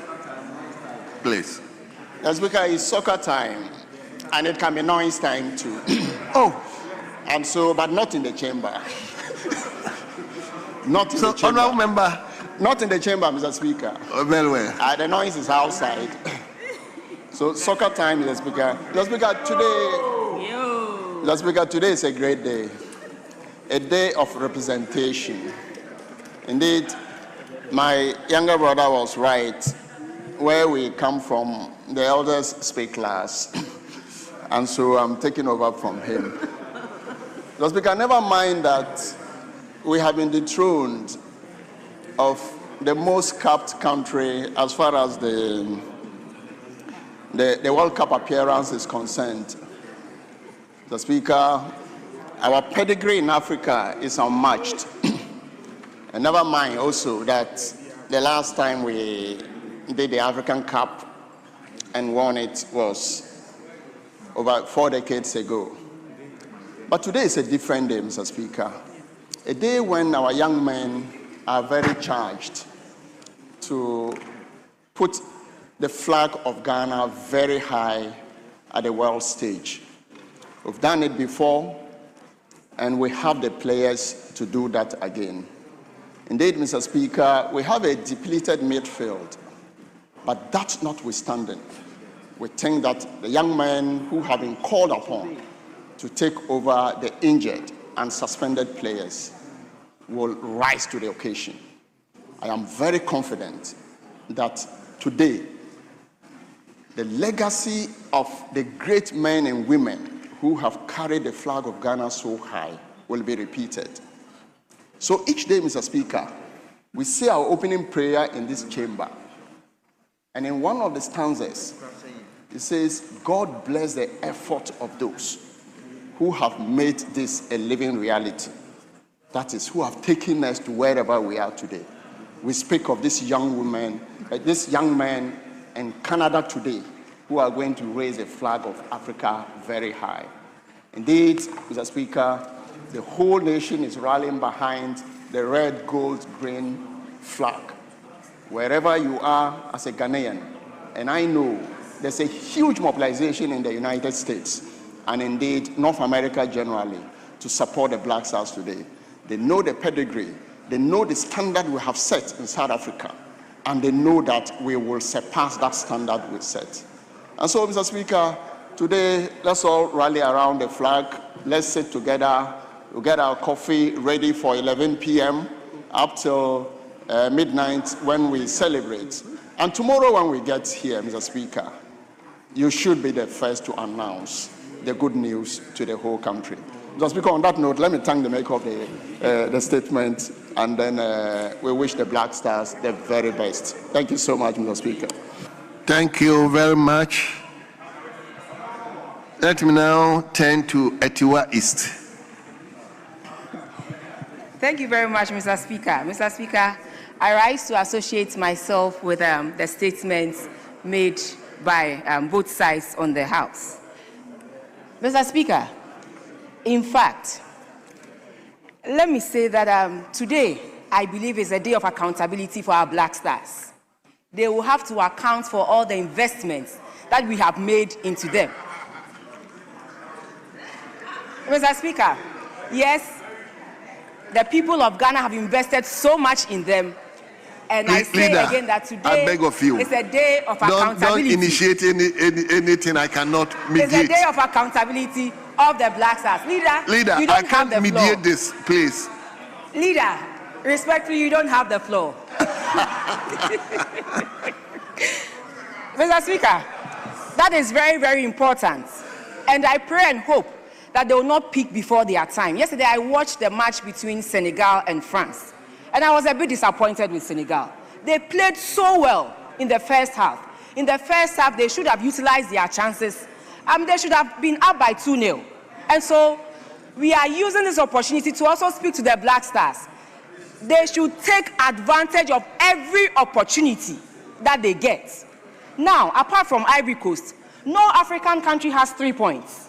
They all have shared one each with them. But I must say that Cape Verde has done very well by standing toe-to-toe with Spain. But beyond that, most of the African countries, or all of the African countries that have played, apart from Ivory Coast, all have 1 point each. And I pray and hope that today we'll utilize our chances very well. And like I said, it's a day of accountability, and we expect them to account to us for every peswa that Ghana has invested in them. But I know they will not disappoint us. I know they will not disappoint us. Looking at the kind of support that they have, not just in Ghana, but across Africa. If you recall, South Africa mentioned that because they did not have the support of Africa around them, they ended up losing their match. But then for us as Ghanaians and most of the African countries, we are supporting the people of Ghana, we are supporting the Black Stars, and we know they'll make us proud. I want to use this opportunity to also urge the minister not to lose hope. The fact that Partey is not playing doesn't mean the team is not the team that can win a match. He should relax and allow God to do what he's going to do today. And I believe that they are all going to work together and make sure that we don't even feel the absence of Partey, but yet other players will fill in and make sure today, this evening at 11 p.m. and after the match, we will all put our hands to our chest and say that yes, They have accounted very well for every pesewa that we have spent on them. Mr. Speaker, with these few words, I'd like to wish our Black Stars very good luck this evening, and thank you for the opportunity. Thank you, Abner. Thank you so much. Mr. Speaker, there will be more goals. Yes. Let him now turn to the chairman. I was expecting that the chairman should have been in Canada by then. And he's here. Chairman. Chairman, let's hear you. If you are here together with us, let's hear you. Thank you, Mr. Speaker, for the opportunity granted me. Let me also stand on the existing comment made by colleagues to congratulate the senior national team, the Black Stars, for this opportunity offered to Ghanaians. Mr. Speaker, once again, let me congratulate the government of Ghana for creating the enabling environment, providing all logistical needs for the Black Stars to shine in Canada. And today, we are all hopeful the Ghana national team, the Black Stars, will win to the glory of God. Mr. Speaker, it's a journey of 1,000 miles. And today is the day we are starting that journey by playing the Panama national team in faraway Toronto. And we are all praying and hopeful that at the end of the day, at the end of the 2 hours hostility, the Black Stars will come out with flying colors, with the 3 points that we all needed. Yes, we have 10 teams from Africa. So far, we can boast of Cote d'Ivoire winning their first match. We have the Moroccans holding the Brazilians to a pulsating 1-1 draw. And it was the Moroccans who even scored the first goal, which means that Africans can do better at the national or international stage. Today is another day for the good people of Ghana. And the Black Stars, as we speak, are poised for action. I spoke with the captain this morning, and again, the Minister for Youth and Sports, Honorable Kofi Adams, this morning. It appears, in fact, morale is very high at camp, and we are not expecting anything short of 2-1. Somebody said 2-0, but what we are expecting from the Black Stars, if additional goals come, Mr. Speaker, it's an added advantage. All that we need at this point is to get the 3 points to push us to the next level. As for England, I can bet you and I can assure you we will colonize England. England colonized us before, but in this game, in football, we shall colonize England in the second match. And so I want to urge Ghanaians and all fans across the world and across the globe to support the senior national team, the Black Stars, who are far away in Canada to play their first match today at 11 p.m. Ghana time. And from there, that is where we'll start progressing. We can bet you and assure you that the senior national team will top the group and then progress to the second round and to the quarterfinals. I want to take the opportunity to thank each and everyone, Ghanaians, including the government of Ghana, including our new vice president from the Pan-African Parliament, because he was looking at my face. Mr. Speaker, let me take the opportunity to congratulate each and everyone ahead of the game.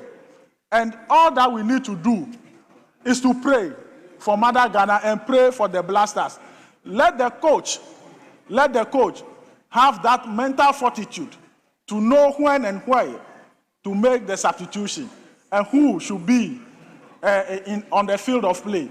And that is the only way we'll be able to overcome this hurdle. I want to say that at the end of the 2 hours, Ghana Black Stars will be the winner. I thank you very much. But Mr. Speaker, my committee is organizing a small jama at the foyer here, just after adjournment. Your committee? Yes. The committee that couldn't take youth and sports. The committee that couldn't take anybody. Don't worry. So, Mr. Speaker, from here, we'll all move to the foyer where we'll have small jama to whip up euphoria, to whip up sentiment against the Panama national team. Thank you very much, Mr. Speaker. Honorable members, that is the invitation from the Youth and Sports Committee. Is inviting us to join the JAMA. Now, I think we've had enough. Let me resort to the leadership.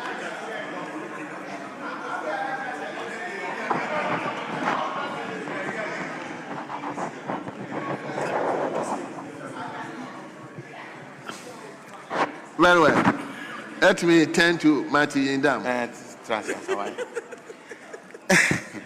Thank you, Right Honorable Speaker, for this great opportunity to contribute to the discussion on the floor, to wish our Black Star the best today. Mr. Speaker, in the first place, let me congratulate them for even qualifying to this World Cup. And I am very positive-minded, Mr. Speaker, that today, by close of the game, the Black Stars should be able to win by 2-1. I am very positive-minded about that. We are not underrating any team, Mr. Speaker. We know the tournament is tough. You cannot underrate any country at this time when it comes to football. But we believe that we have the men to make Ghana proud. We are very positive-minded about that. Mr. Speaker, yes, despite all the challenges that we had, some of our players at this particular time, to some extent that one of our great men in the midfield is still struggling to get a visa to play his first match. There are 22 players, Mr. Speaker. I am sure that the coach and the technical team will find a better replacement for Partey to operate within the midfield and then make sure that we get the goals that we deserve. Yes, we are Ghanaians. We are behind them. We are behind them. It is a teamwork. It's not an individual brilliance. It is a teamwork. So my prayer and my wish is for all the 11 players that will enter the field at that particular time should know that whoever scores for the team. It doesn't matter whether you are a defender, you are what. We know for now the team relies heavily when it comes to striking on Semenyo, who is doing so well for all of us. But like I said, it is a teamwork. They should take off individualism and play as a team. And I'm sure that if they do that, they see themselves as one. They see themselves as getting the glory for themselves. I am sure that they will come out well.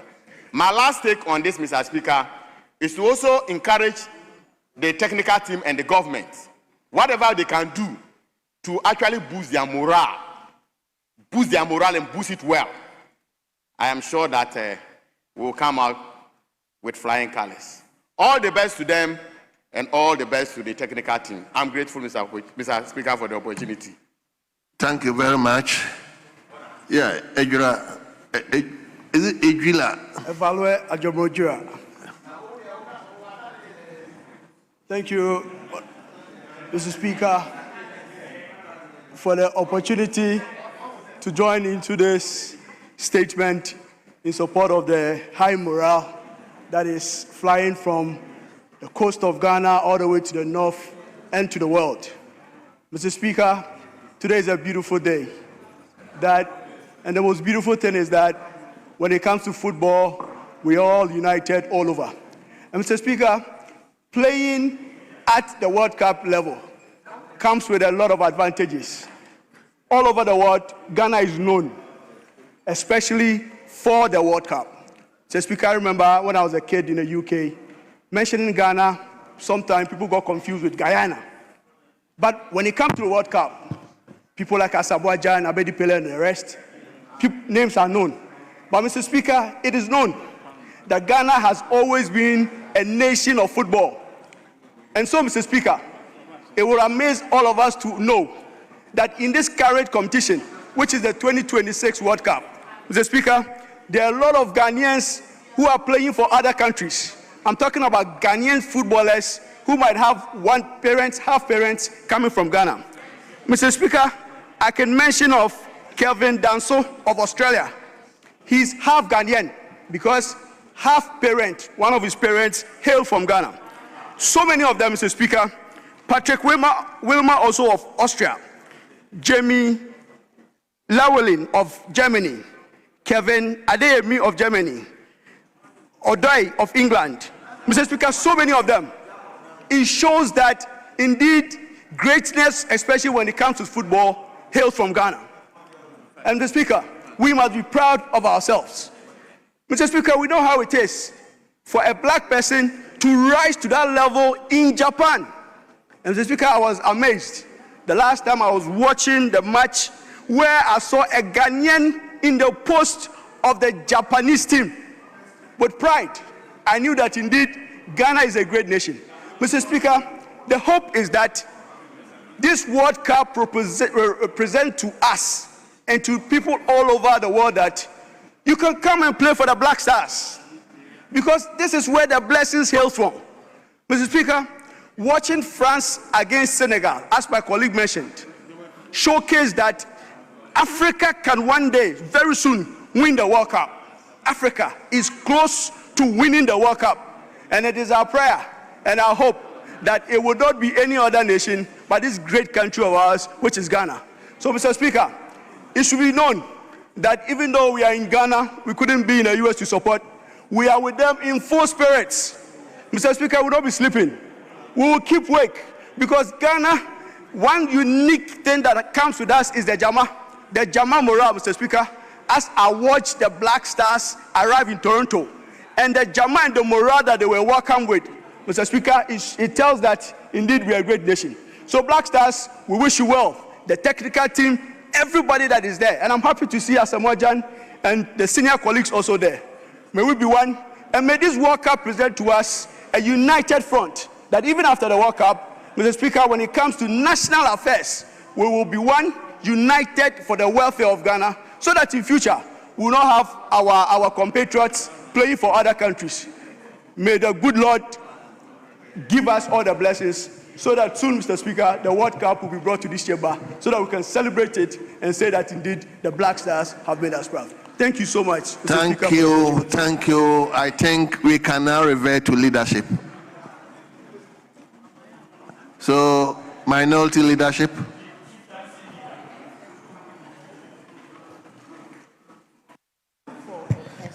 Speaker, I want to thank you very much for this opportunity and to commend extremely my colleague, Honorable Roxanne Nelson Echedafiamekwa, for making this statement. Speaker, we all understand that football is a rallying point for the Ghanaian people, just like religion for most people. Speaker, football has become the religion for us to worship, and we do so irrespective of our party lines, irrespective of our ethnic backgrounds, wherever we are coming from, and however we are seeing things. Speaker, as the Black Stars are scheduled to play tonight, it is our prayer, and it is the prayer of everyone in this chamber, I believe, that the Black Stars would come out victorious. Speaker, I am expecting that we have about 3-0 against the people of Panama. But Speaker, it is also important to to let history guide us all the time. To the extent, remind us of what His Excellency the President said on the 17th of November 2024. Speaker, I quote, "Nothing is working in this country. Everything has gone haywire, and it has even affected the Black Stars. The Black Stars have always been the Black Stars. I mean, we have all been proud of the Black Stars, and you can count on the Black Stars to score when it matters. Today, look at the Black Stars. So sad, so sad. His Excellency John Dramani Mahama, unquote." Speaker, we are praying that everything should work. We are praying that everything in this country should work after the victory of the Black Stars. We are praying that 133 should work after the victory of the Black Stars. The 24-hour economy, we are praying. My brother Jerry. My brother Jerry, I reminded you of 10-3-5. I mean, let's rally behind the team. I mean, the time for us to do politics will obviously come. But I beg today, let's focus on. Speaker, I'm well guided. Well. Speaker, to be honest, I am not doing politics, but I'm well guided. Speaker, His Excellency also told us that the Black Stars will be composed of the local stars. He says, "We will build the new Black Stars based on homegrown players." Speaker, the Black Stars we are talking about today is made up of foreign-based players. It is only one Kolegono boy, who is the goalkeeper. Even the Kolegono boy, he has been made a deputy goalkeeper, the House of Folk goalkeeper that I played football with in Kolegono. Speaker, we are praying for the Black Stars to have a sound victory. And we have even been told that the homegrown players, most of them were refused, which is a campaign promise which has not been fulfilled. But Speaker, that is not a conversation for today, as you have advised. We are praying that all the Black Star players who understand that Ghana is key, victory for the Ghanaian people is key. Just like the park chairman said, it's time for accountability. They should know that it is not just the money that we have invested. We have invested our hearts into the game. People have died when Black Stars have lost matches. They should be reminded that they are not going to kill anybody. They are going to make us extremely happy, pursuant to all the investments that have been made. Speaker, we wish them well, and we pray that Black Stars come back very successful. Thank you very much. Thank you very much. Leader, conclude for us. Thank you very much, Mr. Speaker. Mr. Speaker, after all that my colleague MPs have said, there is very little to be added, except to say that the members of the team, both the players and the technical team and the coaches, should know that today they just don't carry a jersey. They carry the hopes, the aspirations of over 33 million people back home and so many others around the world in the diaspora. So you carry the hopes and aspirations of those people. You are not just wearing a jersey. And so as a team, every pass, every tackle, every move in this match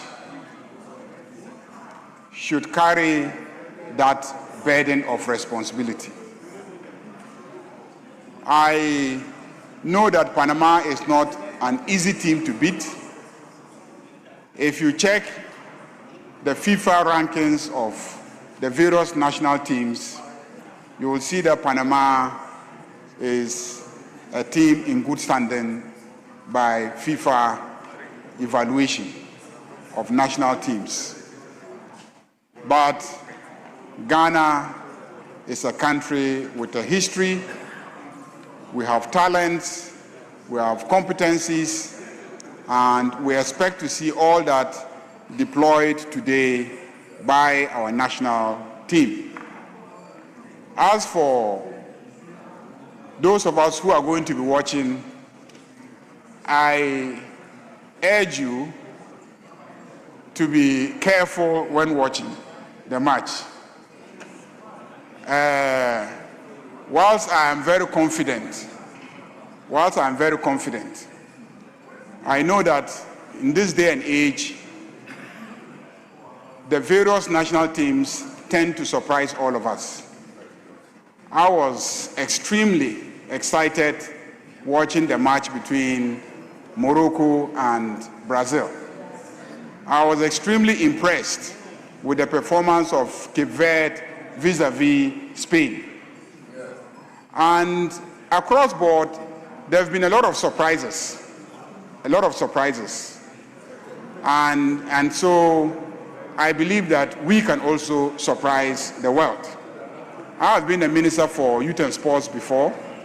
I've been to the African Cup of Nations with the Black Stars before, and I know that the Black Stars are capable of reaching the further stage of the tournament if they get the needed support. And I can assure you that the government and the people are ready to give them all the needed support. I want to thank colleagues for wishing them well. I want to thank Ghanaians for rallying behind the Black Stars, and I want to join the Deputy Minority Whip to commend Ghanaians for putting aside partisan considerations and rallying around the Black Stars as one people with one common destiny. Mr. Speaker, on that note, I wish the Black Stars, and I wish Ghana, and I wish all of us watching the best football match of the tournament so far. Thank you, Mr. Speaker. Thank you so much, honorable members. I think the commentary so far from left, right, and even on the street of Ghana have said it all. So on behalf of the House, I would like to wish the Ghana Black Star the best of luck. Our prayers are with them, and we hope they will make Ghana proud. And that is our prayer. Honorable Emmanuel Bajura, you said wanted to do something. Let me give you the floor now. Thank you, Mr. Speaker. Mr. Speaker, as you rightly mentioned, that our prayers are with the Black Star.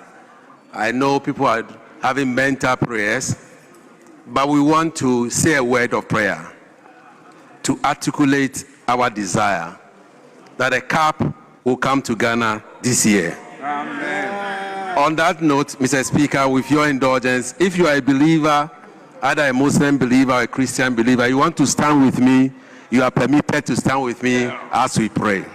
Amen. Precious Lord, this house of the Parliament of the Republic of Ghana acknowledges the fact that you are sovereign Lord. Amen.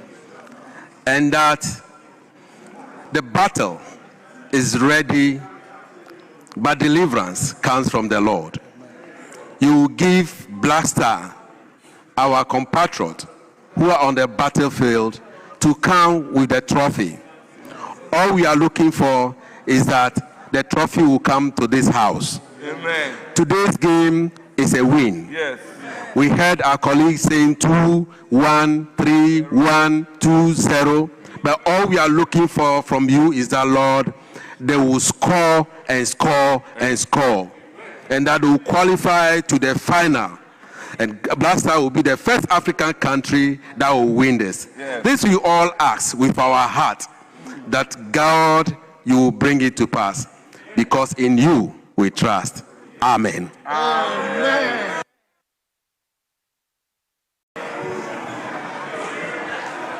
Thank you. Thank you very much. So, honorable members, let me now revert to leadership. Majority Leader.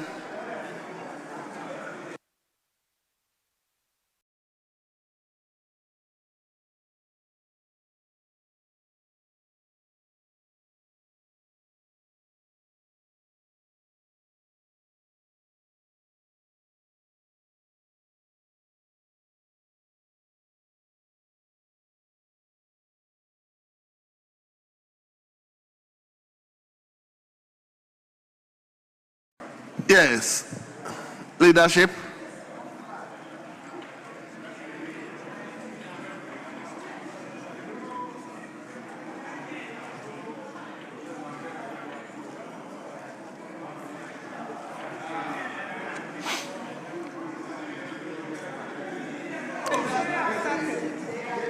Mr. Speaker,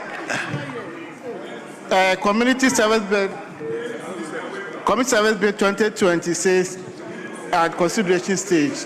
We want to do at least 1 hour so that we break and members will go and prepare themselves for the match is 11 p.m. So we can do 1 hour and then we adjourn. Yes, minority leadership. Thank you, Mr. Speaker. Mr. Speaker, after soliciting for messages from all members, almost all the members have spoken, I think this issue, we need to consider it as a spiritual thing. We are in the spirit. And we believe that we need to also prepare adequately so that we'll be awake spiritually, so that we'll be awake to support Black Star from a distance, rightly, Mr. Speaker. I therefore move that this August House will adjourn till tomorrow, 12 o'clock in the noon. Thank you, Mr. Speaker. Leader, he has concluded it. Yeah, Mr. Speaker, there's a limit for endurance. So the way I gauge the environment, there's no way, even if you do that, amendment members will contribute. So, so on this note, I second the motion for adjournment. You know, leaders, I was with you that we do at least 1 hour. But the way he took it, that, I mean, it's the spiritual dimension. Let's give it to her. So, honorable members, the motion has been moved and it has been seconded.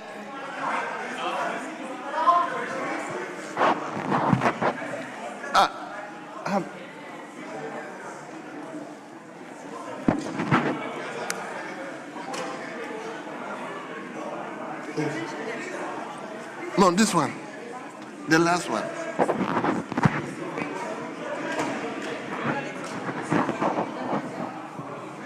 Very well.